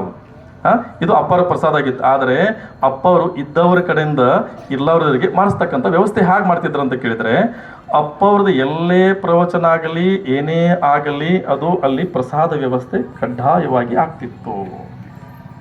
ಅದು 5,000 ಇರಲಿ, 10,000 ಇರಲಿ, 20,000 ಇರಲಿ, 25,000 ಇರಲಿ, ಲಕ್ಷ ಗಟ್ಟೆ ಇರಲಿ, ಅಪ್ಪವ್ರದ್ದು ವಿಚಾರ ಏನಿತ್ತಪ್ಪ ಅಂತ ಕೇಳಿದ್ರೆ ಪ್ರಸಾದ ಆಗ್ಬೇಕು. ಇವತ್ತು ಸಹಿತ ಅಲ್ಲಿ ಪ್ರಸಾದ ವ್ಯವಸ್ಥೆ ಮಾಡಕತ್ತಾರ. ಇದ್ರೊಳಗೂ ಒಂದು ತತ್ವದ ಹೇಳಕತ್ತೀನಿ ನಾನು. ಸುಮ್ಮನೆ ಪ್ರಸಾದ ಮಾಡಿದವ್ರ ಬಗ್ಗೆ ಹೇಳಕತ್ತಿಲ್ಲ, ಪ್ರಸಾದ ಮಾಡಿಸೋದ್ ಬಗ್ಗೆ ಹೇಳತ್ತಿಲ್ಲ. ಅಪ್ಪರ ತತ್ವ ಹೆಂಗಿತ್ತು ಅಂತ ಕೇಳಿದ್ರೆ, ಸಾಮಾನ್ಯವಾಗಿ ಈ ಹತ್ತರ್ಗ ಭಾಗದೊಳಗೆ ನಾ ಆಗ್ಲೇ ಕೇಳಿದೆ, ಸರ್ ಯಾರು, ನಾ ಅವ್ರಿಗೆ ಒಂದು ಮಾತು ಕೇಳಿದೆ, ಯಾರು ಅಪ್ಪುಗಳು ಪ್ರವಚನ ಮಾಡ್ಬೇಕಾದ್ರೆ ಇಲ್ಲಿ ಯಾರು ಹ್ಯಾಂಡಲ್ ಮಾಡ್ತಿದ್ರು ಅಂತ ಕೇಳಿದೆ. ಸರ್ 4-5 ಮಂದಿ ಹಿರಿಯರು ಅಂತ ಹೇಳ್ತಿದ್ರು. ನನ್ನ ಪ್ರಕಾರ ಬಿಜಾಪುರದಾಗ ಆಗಿರ್ಬೋದು, ಅಥವಾ ಚಿಕ್ಕೋಡಿ ಭಾಗದಾಗ ಆಗಿರ್ಬೋದು, ಬೆಳಗಾವಿ ಭಾಗದಾಗ ಆಗಿರ್ಬೋದು, ಅಪ್ಪವರ ಪ್ರವಚನ ಡೇಟ್ ತಗೋಬೇಕಂತಂದ್ರೆ ಆ ಭಾಗದ ಪ್ರಮುಖರೇ ಬರಬೇಕಾಗಿತ್ತಲ್ಲಿ. ಅಪ್ಪವ್ರ ಡೇಟ್ ಕೊಡ್ತಿರ್ಲಿಲ್ಲ. ಯಾಕೆ ಕೊಡ್ತಿರ್ಲಿಲ್ಲ ಅಂತ ಕೇಳಿದ್ರೆ, ಬೇಕಂದ್ರೆ ನಿಮ್ಮ ಮನೆಗೆ ಬರ್ತಿದ್ರು ಅವ್ರು. ಅಪ್ಪಾರ ನಮ್ಮ ಮನೆಗೆ ಬರ್ಬೇಕಂದ್ರೆ ಮನೆಗೆ ಬರೋರು, ನಿಮ್ಮ ಮನೆಯಾಗಲ್ಲಿ ಪಾದಾಡೋರು, ಪಾದ ಪೂಜೆ ಮಾಡ್ಕೊಳ್ಳೋರು.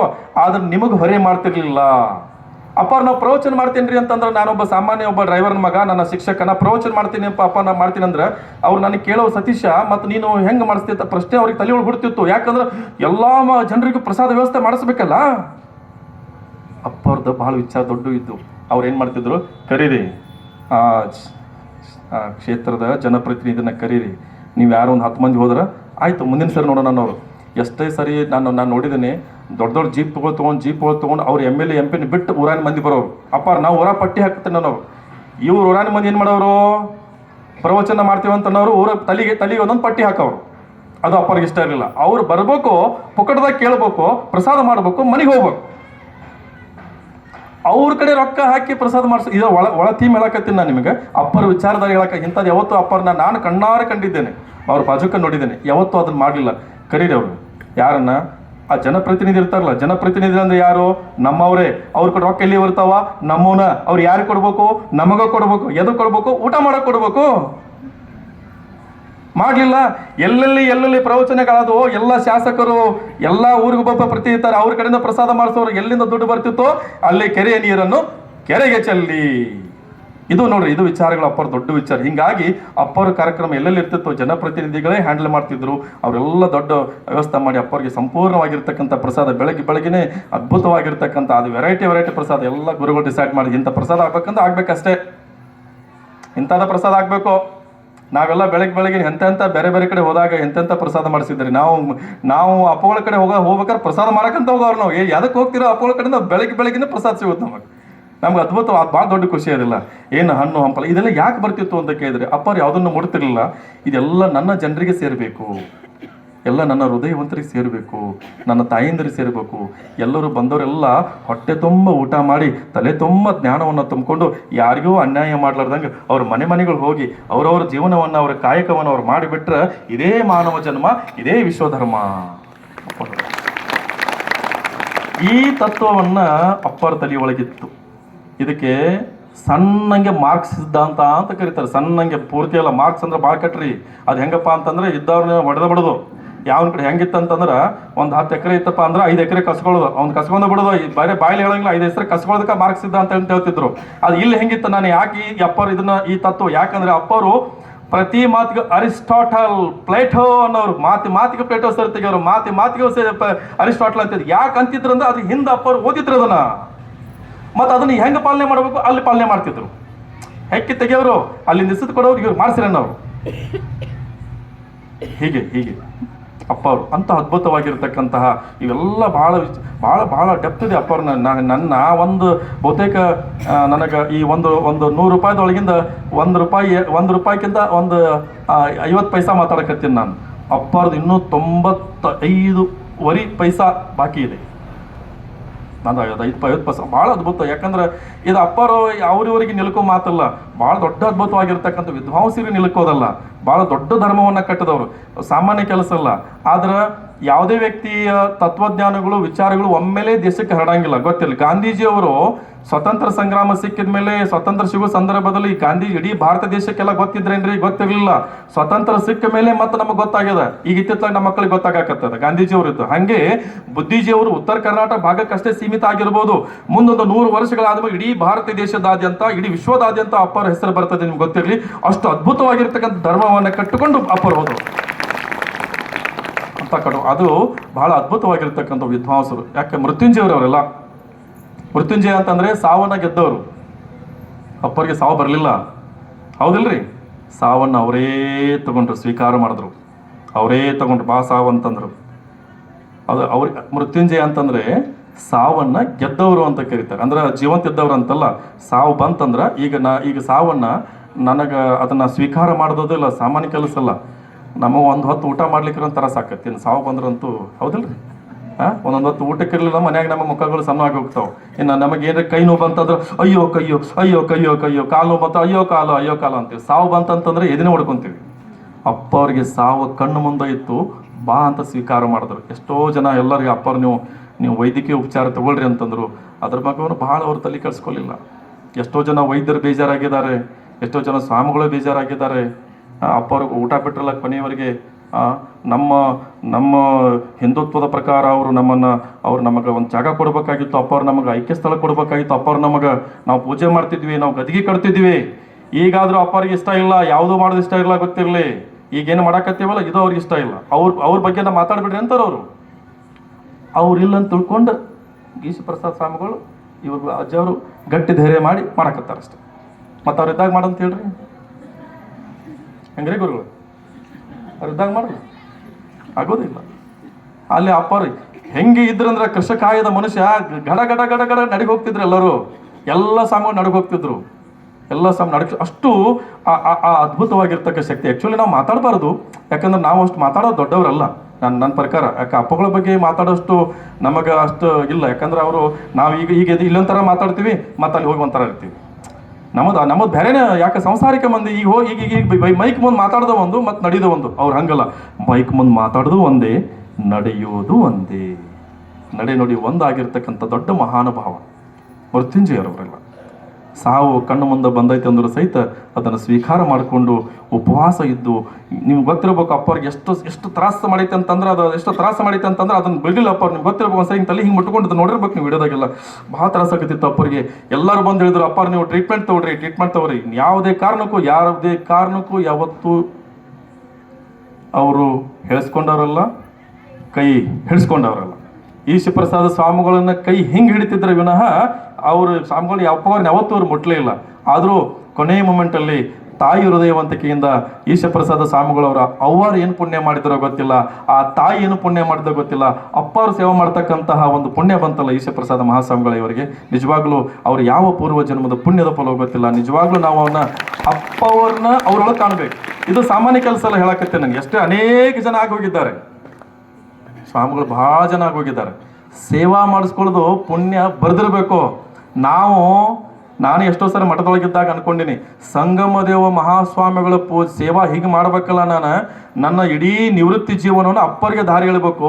ಅವ್ರು ಹಣ್ಣು ಮುದುಕಾಗಿರ್ತಾರ, ಅವಾಗ ಎಲ್ಲ ಸೇವಾ ನಾನಾ ಮಾಡ್ಬೇಕಂತ ತಿಳ್ಕೊಂಡು ನಿರ್ಧಾರ ಮಾಡಿದೆ. ಮನುಷ್ಯರಿಗೆ ನನಗೆ ಸೇವಾ ಮಾಡೋ ಭಾಗ್ಯನೇ ಸಿಗಲ್ಲ. ಅಪ್ಪ ನಮ್ಮನ್ನು ಬಿಟ್ಟು ಹೋಗ್ಬಿಟ್ರು. ಬುದ್ಧಿಜೀವರದ ಸೇವಾ ಮಾಡ್ತಕ್ಕಂಥ ಮನೋಭಾವ ಒಂದು ಅವಕಾಶ ಸಿಕ್ತಲ್ಲ ಈಶಪ್ರಸಾದ ಮಹಾಸ್ವಾಮಿಗಳವರಿಗೆ. ನಿಜವಾಗ್ಲೂ ಅದು ಒಂದು ಪುಣ್ಯದ ಕೆಲಸ ಅಂತಕ್ಕಂಥದ್ದು. ಈಗ ನಾನು ಆಗಲೇ ಈ ಒಂದು ವಿಚಾರ ಒಳಗೆ ನಿಮಗೆಲ್ಲ ಬಂದವ್ರಿಗೆಲ್ಲ ಅಲ್ಲಿ ಅಂತಿಮ ಅಭಿವಂದನಾ ಪತ್ರ ಅಂತ ತಿಳ್ಕೊಂಡು ಬಂದವ್ರಿಗೆಲ್ಲ ಇಲ್ಲಿ ಕೊಡ್ತಾರೆ. ನಾನು ಆಗಲೇ ನಮ್ಮ ಚೌಡೇ ಸರ್ ಕೇಳಿದೆ, ಸರ್ ಇದ್ರ ಬಗ್ಗೆ ಯಾರು ಏನ್ರಿ ಹೇಳ್ಯಾರೇನ್ರಿ ಅಂತ ಕೇಳಿದೆ ನಾನು. ಸರ್ ಪ್ರಸಂಗ ಬಂದಾಗ ಹೇಳ್ಯಾರ, ಜರ್ಜರ ಹೇಳ್ಯಾರ, ಆದರೆ ನಾನೊಂದ್ಸರಿ ಓದಿ ಹೇಳ್ತೀನಿ ಅದನ್ನು. ನನ್ನ ಬಾಯಿ ಒಳಗೆ ಒಂದೊಂದ್ಸರಿ ಕೇಳ್ರಿ ಹಂಗೆ. ಯಾಕಂತಂದ್ರೆ ಓದೋ ಶೈಲಿ ಒಳಗೆ ನಿಮಗೆ ಅಪ್ಪವ್ರು ಬರ್ತಾರೆ, ಹೆಂಗಿರ್ತಾರೆ ಅಂತ ತಿಳ್ಕೊಂಡು.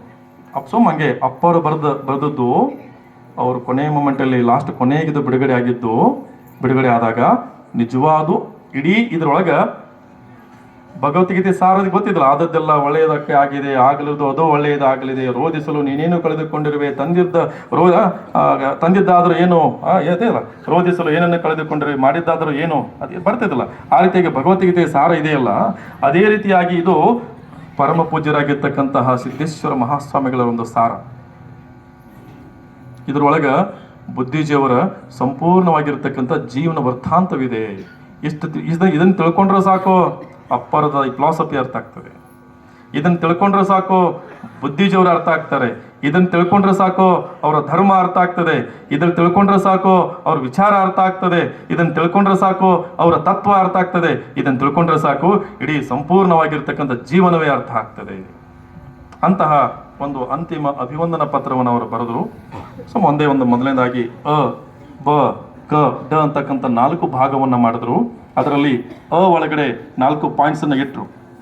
ಅ, ಬ, ಕ, ಡ. ನೀವು ನೆನ್ಪಿಟ್ಕೋಬೇಕು ಕ್ರಮವರೆಲ್ಲ. ಇದನ್ನು ಚಂದಾಗಿ ನೆನ್ಪಿಟ್ಕೊಳ್ಬೇಕಿದ್ದೆ, ನೆನ್ಪಿಟ್ಕೊಳಕ್ ಹೋಗ್ಬೇಡ್ರಿ. ಈಗ ನಾ ಏನು ಹೇಳ್ತೀನಿ ಅಷ್ಟೇ ನೆನ್ಪಿಟ್ಕೊಳ್ರಿ. ಇಷ್ಟು ನೆನ್ಪಿಟ್ಕೊಂಡ್ರಿ ನಿಮ್ಮ ಬರ್ತಕ್ಕಂಥ ನಿಮ್ಮ ಸ್ವಸ್ಥರಿಗೆ, ನಿಮ್ಮ ಮಕ್ಕಳಿಗೆ, ನಿಮ್ಮ ಅಮ್ಮಗೆ ಎಲ್ಲರಿಗೆ ನೀವು ಪ್ರವಚನ ಮಾಡ್ತೀರಿ. ಇಷ್ಟು ನೆನ್ಪಿಟ್ಕೋಬೇಕು. ಇದ್ರ ಬಹಳ ದೊಡ್ಡ ಕೆಲಸ ಇದೆ. ಬದುಕು ಅನುಭವಗಳ ಪ್ರವಾಹ. ಇಷ್ಟು ಒಂದೇ ವರ್ಡ್. ಬದುಕು ಎಕ್ಸ್ಪೀರಿಯನ್ಸ್ ಇದ್ದಂಗೆ, ನಮ್ಮ ಅನುಭವಗಳ ಪ್ರವಾಹ. ಎಲ್ಲರಿಗೂ ಒಂದು ಅನುಭವ ಆಗ್ತದೆ. ಇಲ್ಲಿ ನೀವೆಲ್ಲ ಸುಮಾರು 100-200 ಜನ ಇದ್ದೀರಿ. ತರಗದಾಗಿದ್ದಾರೆ, ಇಂಡಿ ಒಳಗಿದ್ದಾರೆ, ಅಲಿಯಾಬಾದ್ದಾಗಿದ್ದಾರೆ, ಆಮೇಲೆ ಬಿಜಾಪುರ ಜಿಲ್ಲಾದಾಗಿದ್ದಾರೆ, 30 ಜಿಲ್ಲಾ ಒಳಗಿದ್ದಾರೆ, ಕರ್ನಾಟಕದಾಗಿದ್ದಾರೆ. ಎಲ್ಲ ಇಡೀ ಭಾರತ ದೇಶದಾದ್ಯಂತ, ಇಡೀ ಜಗತ್ತಿನಾದ್ಯಂತ ಜನ ಇದ್ದಾರೆ.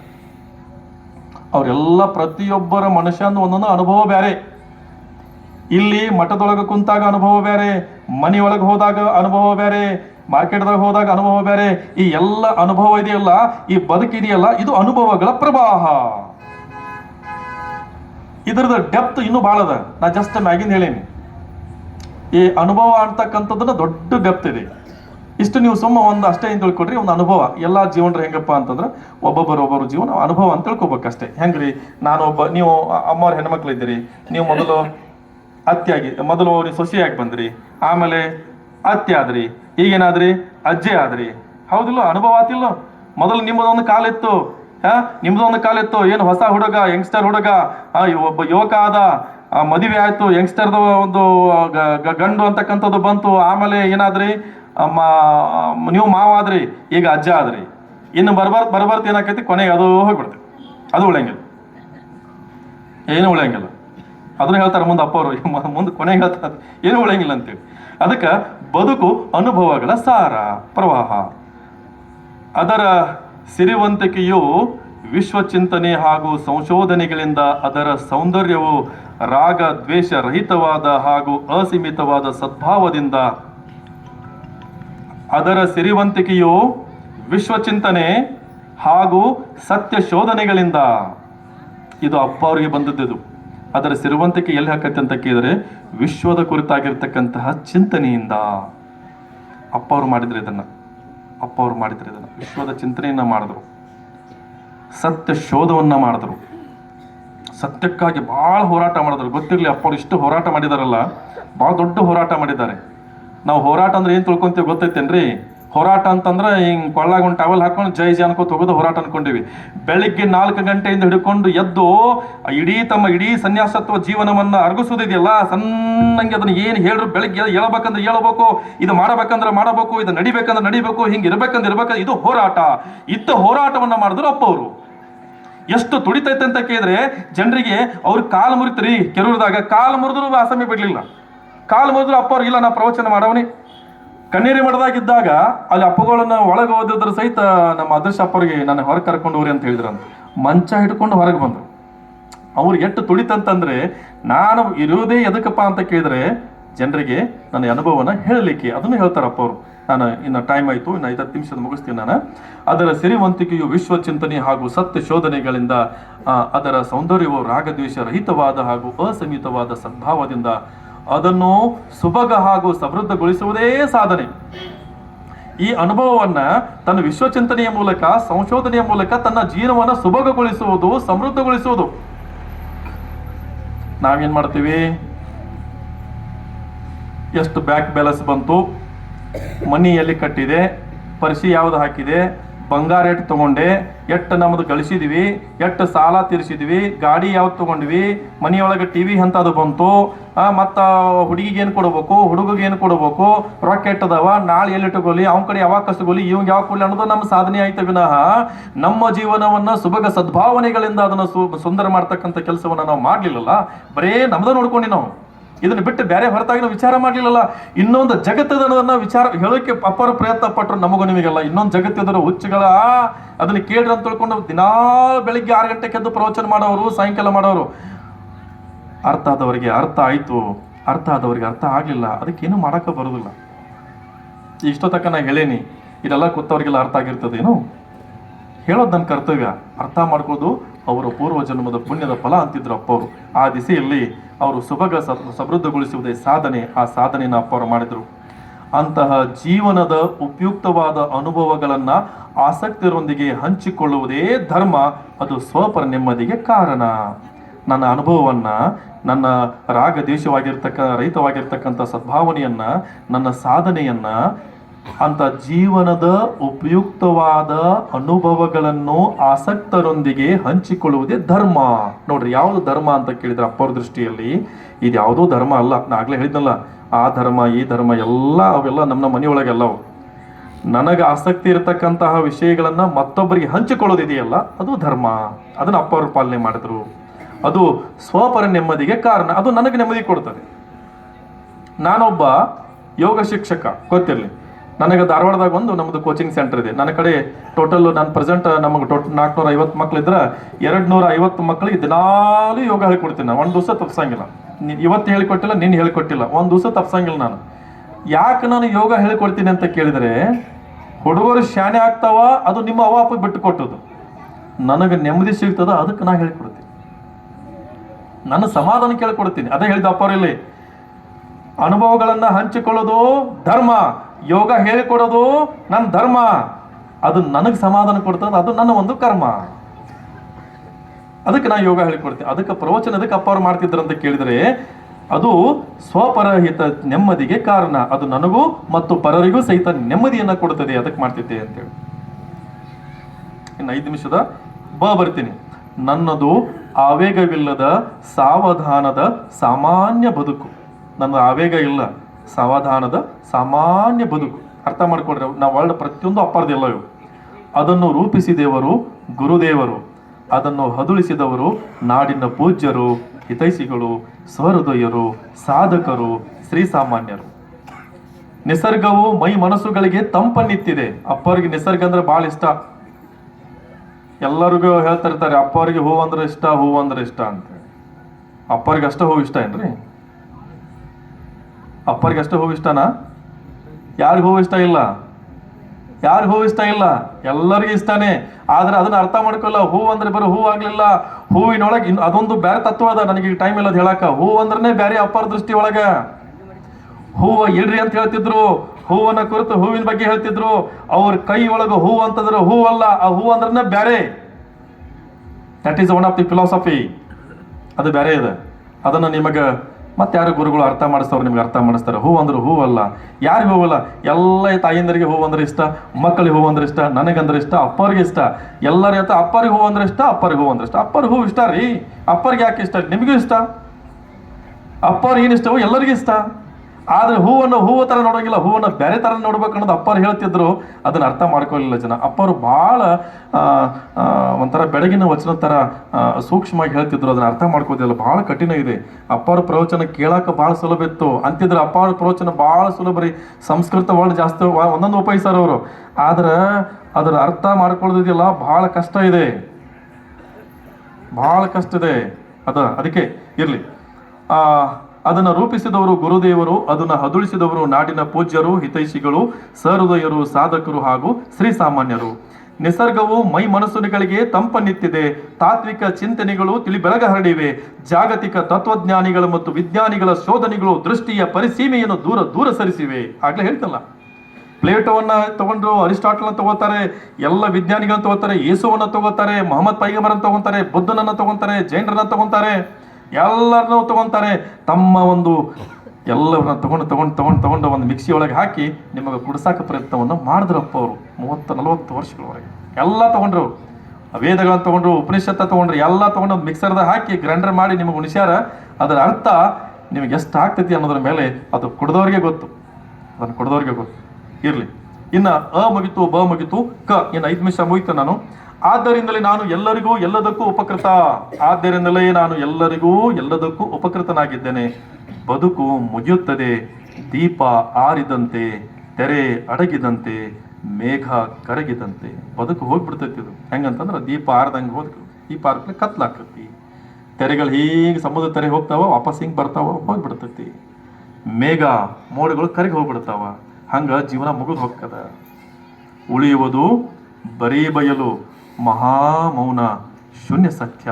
ಏನೂ ಉಳಿಯಂಗಿಲ್ಲ, ಎಲ್ಲ ಏನೂ ಉಳಿಯಂಗಿಲ್ಲ. ನಾವು ಹೋದ್ಮೇಲೆ ಏನೂ ಉಳಿಯಂಗಿಲ್ಲ. ಈ ಭೂಮಿ ಸಾವಿರಾರು ವರ್ಷಗಳಿಂದಲೂ ಇಲ್ಲೇ ಇದೆ. ಇದ್ರ ಮ್ಯಾಲ ಎಷ್ಟು ಮಂದಿ ಕುಂತು ಹೋಗ್ಯಾರೋ. ಈ ಜಾಗದಾಗ ಮಟ್ಟದಕ್ಕಿಂತ ಮೊದಲು ಇಲ್ಲಿ ಏನಿತ್ತು, ಯಾವ ರಾಜ ಇದ್ದು, ಏನಿತ್ತು ಇಲ್ಲಿ, ಯಾರು ಭಗವಂತನಿಗೆ ಗೊತ್ತು. ನಾವೆಲ್ಲ ಹೋಗಿಬಿಡ್ತೀವಿ. ಇದು ಇಲ್ಲೇ ಇರ್ತದ, ಮತ್ತೆ ನಶಿಸಿ ಹೋಗ್ತದ. ಅಲ್ಲಿ ಕೊನೆಗೆ ಉಳಿದೇನಪ್ಪ ಅಂದ್ರೆ ಮಹಾಶೂನ್ಯ. ಎಲ್ಲ ಏನೂ ಉಳಿಯಂಗಿಲ್ಲ, ತಣ್ಣಗಿರ್ತೈತಲ್ಲ, ಮಹಾಶೂನ್ಯ. ಹಲವು ದಶಕಗಳ ಕಾಲ ಈ ಅದ್ಭುತ ಜಗತ್ತಿನಲ್ಲಿ ಬಾಳಿದ್ದೇನೆ. ಅಪ್ಪ ಹೇಳ್ತಾರೆ, ಈ ಹಲವು ದಶಕಗಳ ಕಾಲ ಈ ಅದ್ಭುತ ಜಗತ್ತಿನಲ್ಲಿ ಬಾಳಿದ್ದೇನೆ. ನೋಡಿ ತಿಳಿದು ಅನುಭವಿಸಿದ್ದೇನೆ. ಎಲ್ಲ ನೋಡಿನಿ, ಆ ಕಡೆ ಎಲ್ಲ ನೋಡಿ ಅನುಭವಿಸಿದ್ದೇನೆ. ನನ್ನ ಬದುಕು ಕೊನೆಗೊಳ್ಳುವ ಮುಂಚೆ ಅದನ್ನು ಕೃತಜ್ಞತೆಯಿಂದ ಸ್ಮರಿಸಬೇಕು. ನಾನು ಹೇಳ್ತೀನಿ, ನಾನು ಬದುಕನ್ನು ಮುಗಿದು ನಾನು ಕೃತಜ್ಞತೆಯಿಂದ ಸ್ಮರಿಸಬೇಕು. ನಾನು ಸ್ಮರಿಸ್ತೇನೆ. ಅದಕ್ಕಾಗಿ ಈ ಅಂತಿಮ ಅಭಿವಾದನ ಪತ್ರ. ಎಷ್ಟು ಅದ್ಭುತ, ಮೈಯೆಲ್ಲ ಮುಳ್ಳು ಬರ್ತಾವೆ ನನಗದೆಲ್ಲ. ಏನು ಅದ್ಭುತ ಸನ್ಯಾಸಿ ಹೇಳ್ತಾರೆ. ಅದಕ್ಕೆ ಈ ಅಂತಿಮ ಅಭಿವಾದನ ಪತ್ರವನ್ನು ಬರಿತೇನೆ. ಕೊನೆಗೆ ಒಂದು ವಚನ ಹೇಳ್ತಾರೆ, ಸತ್ಯವೂ ಇಲ್ಲ, ಅಸತ್ಯವೂ ಇಲ್ಲ, ಸಹಜವೂ ಇಲ್ಲ, ಅಸಹಜವೂ ಇಲ್ಲ, ನಾನೂ ಇಲ್ಲ, ನೀನೂ ಇಲ್ಲ, ಇಲ್ಲ ಎಂಬುದು ತಾನಿಲ್ಲ, ಗುಹೇಶ್ವರನೆಂಬುದು ತಾವೇಲು. ಅಂತ್ಯ ಪ್ರಣಾಮಂಜಲಿ ಅಂತ ತಿಳ್ಕೊಂಡು ಏನಿಲ್ಲ ಕೊನೆ ಜಗತ್ತಿನಾಗ ನನ್ನ ಪ್ರಕಾರ ಇದ್ರದ್ದು ಕೊನೆ ಏನು ಗೊತ್ತೈತೇನ್ರಿ? ಏನಿಲ್ಲ, ಎಲ್ಲ ಆರಾಮಾಗಿರ್ಬೇಕು, ಶಿಸ್ತಂಗೆ ತಿನ್ಬೇಕು, ಉಣ್ಬೇಕು, ಬಂದದ್ದು ಬಂತು, ಹೋಗೋದು ಹೋಯ್ತು. ಇಷ್ಟ ಇದ್ರದ್ದು ಥೀಮ್. ಭಾಳ ತಲೆ ಕೆಡಿಸ್ಕೊಳಂಗಿಲ್ಲ. ಯಾರ್ಯಾರು ನಿಮ್ಮ ಕಿಸಿದಾಗಿಂದು ಒಂದು 10,000 ರೂಪಾಯಿ ತೊಗೊಂಡು ಆದ್ರೆ ಅಂತ ತಿಳ್ಕೊರು, ತಲೆ ಕೆಡಿಸ್ಕೊಳಂಗಿಲ್ಲ. ಯಾರಿಗೆ ಅವ್ರು ಬಂಗಾರ ಬೇಕಾಗಿತ್ತು ಅಂತೇಳಿ ತಲೆ ಕೆಡಿಸ್ಕೊಳಂಗಿಲ್ಲ. ಇವತ್ತು ನಮ್ಮದು ಏನೋ ಒಂದು ಮುಳುಗಿ ಹೋತಪ್ಪ ಅಂದ್ರೆ ತಲೆ ಕೆಡಿಸ್ಕೊಳಂಗಿಲ್ಲ. ಮುಳುಗಿದ್ದು ಮಂತ್ ಒಂದಷ್ಟು ಹೇಳ್ತದೆ, ಆದ್ರೆ ಬದುಕು ಶೈಲಿ ಮೇಲೆ ನಮಗೆ ಬೇಕಾ. ಅದಕ್ಕೆ ನಾನು ನಿಮಗೇನು ಹೇಳಿದಂತಂದ್ರೆ, ನಿಮ್ಮ ಮಕ್ಕಳನ್ನ ಕರ್ಕೊಂಡು ಬರ್ರಿ, ನಿಮ್ಮ ಮಕ್ಕಳಿಗೆ ಎಜುಕೇಶನ್ ಕೊಡಿಸ್ರಿ. ಇದು ಪ್ರವಚನ ಅಲ್ಲ, ಇದು ಎಜುಕೇಶನ್. ಇದು ಬದುಕುವ ಶೈಲಿಯೇ ಎಜುಕೇಶನ್. ಎಜುಕೇಶನ್ಗೆ ಇರ್ಲಾರ್ದನೇ ನಮ್ಮ ಮಕ್ಕಳು ಬೆಂಗಳೂರು ಅಂತಕ್ಕಂಥ ದೊಡ್ಡ ದೊಡ್ಡ ಸಿಟಿಗೆ ಹೋಗಿ 1 ವರ್ಷದಾಗ ಹಿಂಗೆ ಮಾಡ್ಕೊಂಡೆ, ಅದು ಮಾಡ್ಕೊಂಡೆ, ಮ್ಯಾಗಿಂದ ಬಿದ್ಸತ್ತೆ, ಇದು ತೊಗೊಂಡೆ, SSLC ಫೇಲ್ ಅದಕ್ಕೆ ಹಂಗೆ ಮಾಡ್ಕೊಂಡೆ, ಇಂಥದ್ರಾಗ ಮಾಡ್ಕೊಂಡು ಹೊಟ್ಟೆ ಮಕ್ಳಿಗೆ ಎಜುಕೇಶನ್ ಕೊಡೋದು ಬೇಡ. ಯಾರು ಕೊಡೋರು ಎಜುಕೇಶನ್ ಅನ್ನ? ನೀವು ಕೊಡ್ತೀರಿ ಮನೆಯೊಳಗೆ, ಮನ್ಯಾಗ ನಿಮ್ಮ ಒಂದು ಮಾತು ಕೇಳಂಗಿಲ್ಲ, ಒಂದು ಚರ್ಗಿ ತೆಗೆದು ಅಕ್ಕ ಚರ್ಗಿ ಇಡಂಗಿಲ್ಲ. ಯಾರು ಕೊಡೋರು? ಇಂಥ ಗುರುಗಳೇ ಕೊಡೋರು. ಅದಕ್ಕೆ ಮಠಕ್ಕೆ ಬಂದ್ರೆ ಸನ್ಯಾಸಿ ಆಗ್ತಾರಂತಲ್ಲ, ಮಠಕ್ಕೆ ಬಂದ್ರೆ ನಮ್ಮ ಮಕ್ಕಳು ಹೆಂಗೆ ಬದುಕಬೇಕು ಅನ್ನೋದಕ್ಕೆ ಕಲಿತಾರೆ. ಜೀವನದೊಳಗೆ ಏನೂ ಇಲ್ಲಪ್ಪ, ಏನು ಭಾಳ ತಲೆ ಕೆಡಿಸ್ಕೋಬೇಡ, ಆರಾಮಾಗಿ ಉಣ್ಣು, ಆರಾಮಾಗಿ ತಿನ್ನು, ಬಂದದ್ದು ಬಂತು, ಹೋಗೋದು ಹೋತು.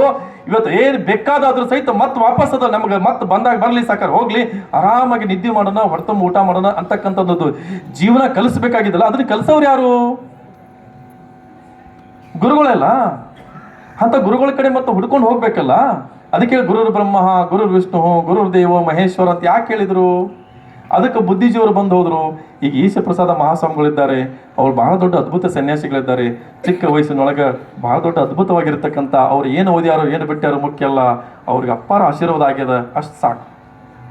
ಅಪ್ಪಾರನ್ನು ಮುಟ್ಟಿ ಬಂದಾರಲ್ಲ, ಅಪ್ಪರ ಜೊತೆ ಇದ್ದಾರಲ್ಲ, ಈ ಮಾನವ ಜನ್ಮಕ್ಕೆ ಇಷ್ಟು ಸಾಕು ಅವರಿಗೆ. ನನಗೆ ಪ್ರಕಾರ ಇದೆ, ಅವ್ರಿಗೆ ಏನೂ ಮಾಡೋದು ಬೇಕಾಗಿಲ್ಲ, ಅವ್ರು ಏನು ಮಾಡೋದು ಬೇಕಾಗಿಲ್ಲ. ಎಲ್ಲ ಅಪ್ಪ ಅವ್ರದ್ದು ವಿಚಾರಗಳು ಅವ್ರ ತಲೆ ಒಳಗೆ, ಅವ್ರಿಗೆ ಮೈ ನರ ನಾಡಿ ಒಳಗೆ ಸೇರಿಬಿಟ್ಟಾವ. ಅಂಥವ್ರು ನಿಮ್ಮ ಊರಿಗೆ ಅದಕ್ಕೆ ಸನ್ಯಾಸಿಯಾಗಿ ಬಂದದ್ದು ನಿಮ್ಮ ಪೂರ್ವ ಜನ್ಮದ ಪುಣ್ಯದ ಫಲ. ಅವ್ರು ನನಗೆ ಕರೆಸಿದ್ದು ಇವತ್ತು ನನ್ನ ಜನ್ಮದ ಪೂರ್ವದ ಪುಣ್ಯದ ಫಲ. ನನ್ನ ತಂದೆ ತಾಯಿ ಮಾಡಿರ್ತಕ್ಕಂಥ ಪುಣ್ಯ ಇವತ್ತು ನನಗಿಲ್ಲಿ ಕರೆಸ್ಯದ. ನನಗಿಲ್ಲಿ ಕರೆಸಿ ಅಪ್ಪವ್ರ ಬಗ್ಗೆ ಒಂದು ನುಡಿನಮ್ಮನ ಮಾತಾಡಲಿಕ್ಕೆ ಒಂದು ಅವಕಾಶವನ್ನು ಕೊಟ್ಟಿರ್ತಕ್ಕಂತಹ ಈಶಪ್ರಸಾದ ಮಹಾಸ್ವಾಮಿಗಳಿಗೆ ದೀರ್ಘದಂಡ ನಮಸ್ಕಾರವನ್ನು ಸಲ್ಲಿಸುತ್ತಾ, ಎಲ್ಲ ತಾಯಿಂದರಿಗೆ, ನನ್ನ ತಂದೆಯಂದರಿಗೆ ನಿಮ್ಗೆ ಹೇಳೋದಷ್ಟೇ. ನಾನು ಕೊನೆಗೆ ನಾನು ಹೇಳೋವೇನಪ್ಪ ಅಂತ ಕೇಳಿದ್ರೆ, ನಿಮ್ಮ ಮಕ್ಕಳನ್ನು ಮಠಕ್ಕೆ ಕಳಿಸಿ, ಸೇವಾ ಮಾಡಕ್ಕೆ ಕಳಿಸಿ. ಮಠದೊಳಗೆ ಅವ್ರು ಏನು ಹೇಳಕ್ಕೆ ಜ್ಞಾನ ಸಿಗ್ತದೆ, ಬದುಕು ಶೈಲಿ ಸಿಗ್ತದೆ. ಹೆಂಗೆ ಧೈರ್ಯ ಬರ್ತೈತೆ ಅಂದ್ರೆ, ಏನು ಬೇಕಾದಾಗಲಿ ಅವ್ವ ತಲೆ ಕೆಡಿಸ್ಕೊಳಂಗಿಲ್ಲ, ಕೆಟ್ಟ ವಿಚಾರ ಮಾಡಂಗಿಲ್ಲ, ಹೆಣ್ಮಕ್ಳದ ಬಗ್ಗೆ ಕೆಟ್ಟ ದೃಷ್ಟಿಯಿಂದ ನೋಡಂಗಿಲ್ಲ, ಮತ್ತೊಬ್ಬರು ವಸ್ತು ಮುಟ್ಟಂಗಿಲ್ಲ, ಕೆಟ್ಟ ಮಾತಾಡಂಗಿಲ್ಲ, ಕೆಟ್ಟದ್ದು ಕೇಳಂಗಿಲ್ಲ. ಅಟ್ಟ ಬೆಳಿಗ್ಗೆ ಹೋಗಿ ಸಂಜಿಕೆ ನಮ್ಮ ಮಗು ಹೇಳ್ತಿದ್ಲ, ಒಂದು ಬೆಳಿಗ್ಗೆ ಹೋಗಿ ಸಂಜಿಕೆ ಒಂದು ಸೇರಿಸಿ ನೀ ಜ್ವಾಳ ತರ್ತಿಲ್ಪ ಸಾಕಂತಿದ್ಲ ಮಗು ನನಗೆ. ಹಂಗೆ ನನ್ನ ಮಗ ತಂದ್ರೆ ಸಾಕು.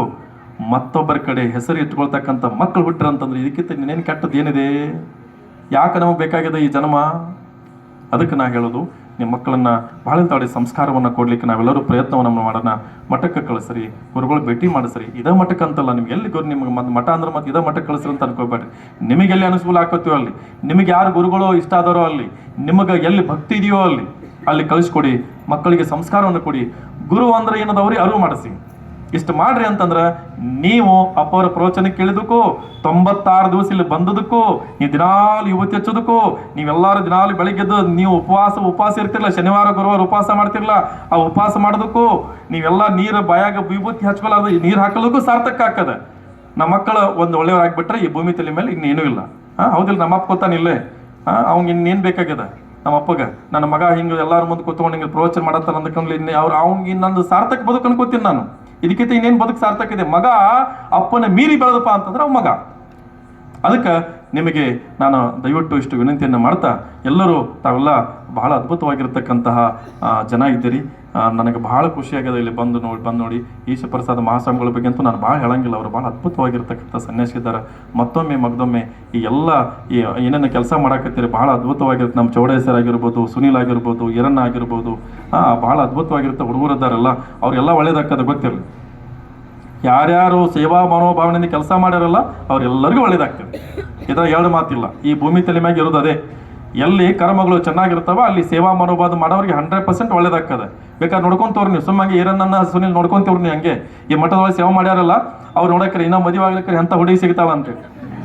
ಏನಪ್ಪ ಚಲೋ ಹೆಂಗೆ ಸಿಗ್ತಾಳ ಅಂತಂದ್ರೆ, ಒಳ್ಳೆ ಸಂಸ್ಕಾರ ಅಂತ ಹುಡುಗಿನ ಸಿಗ್ತಾಳ ಅವನಿಗೆ. ಅವ್ರವ್ಗ ಅವ್ರಪ್ಪನ ಅವ್ರವ್ನ ಮತ್ತು ಅವ್ರ ಅಪ್ಪನ ನೋಡ್ಕೊಳ್ತಕ್ಕಂಥ ಹುಡುಗಿ ಸಿಗ್ತಾಳೆ. ಇದಕ್ಕಿಂತ ಇದು ಯಾರ ಪುಣ್ಯದ ಫಲ? ಗುರುವಿನ ಪುಣ್ಯದ ಫಲ. ಈಗೇನು ಸೇವಾ ಮಾಡಕತ್ತಾರಲ್ಲ ಅದ್ರದ್ದು ಪುಣ್ಯದ ಫಲ. ಅವ್ನಿಗೆ ಏನೇ ನೌಕರಿ, ಗೌರ್ಮೆಂಟ್ ನೌಕರಿ ಸಿಗದಿದ್ರು ಸಹಿತ ತನ್ನ ದುಡ್ಕೊಳ್ಳೋ ಶಕ್ತಿ ಸಿಗ್ತದೆ. ಇದೆಲ್ಲ ಗುರುವಿನ ಫಲ. ಅದಕ್ಕೆ ಗುರುಗಳ ಕಡೆ ಬರಬೇಕು ಅಂತಕ್ಕಂಥದ್ದು ನನ್ನ ವಿಚಾರ. ಭಾಳಷ್ಟು ವಿಚಾರಗಳಿದ್ದಾವೆ, ನಮ್ಮ ಮಾತಿಗೆ ಮುಗಿಯಂಗಿಲ್ಲ. ಅವು ಅಪ್ಪಾರ ಬಗ್ಗೆ ಮಾತಾಡ್ಬೇಕಂದ್ರೆ 1 ತಾಸದ್ದು 2 ತಾಸದ್ದು ಪ್ರವಚನ ಆಗೋದಿಲ್ಲ. ಅದಕ್ಕೆ ಭಾಳ ದೊಡ್ಡ ಇತಿಹಾಸ ಇದೆ. ಆಗಲಿ, ಎಲ್ಲರಿಗೂ, ನನ್ನೆಲ್ಲ ಹಿರಿಯರಿಗೆ, ಇಲ್ಲಿ ಕುಳಿತಿರ್ತಕ್ಕಂಥ ಎಲ್ಲರಿಗೂ ಸಹಿತ ಮತ್ತೊಮ್ಮೆ ದೀರ್ಘದಂಡ ನಮಸ್ಕಾರ ಸಲ್ಲಿಸುತ್ತಾ ಗುರುಗಳಿಗೆ ನನ್ನ ದೀರ್ಘ ನಮಸ್ಕಾರ ಸಲ್ಲಿಸ್ತಾ ಇದ್ದೇನೆ. ಎಲ್ಲರಿಗೂ ಮತ್ತೊಮ್ಮೆ ಧನ್ಯವಾದಗಳು.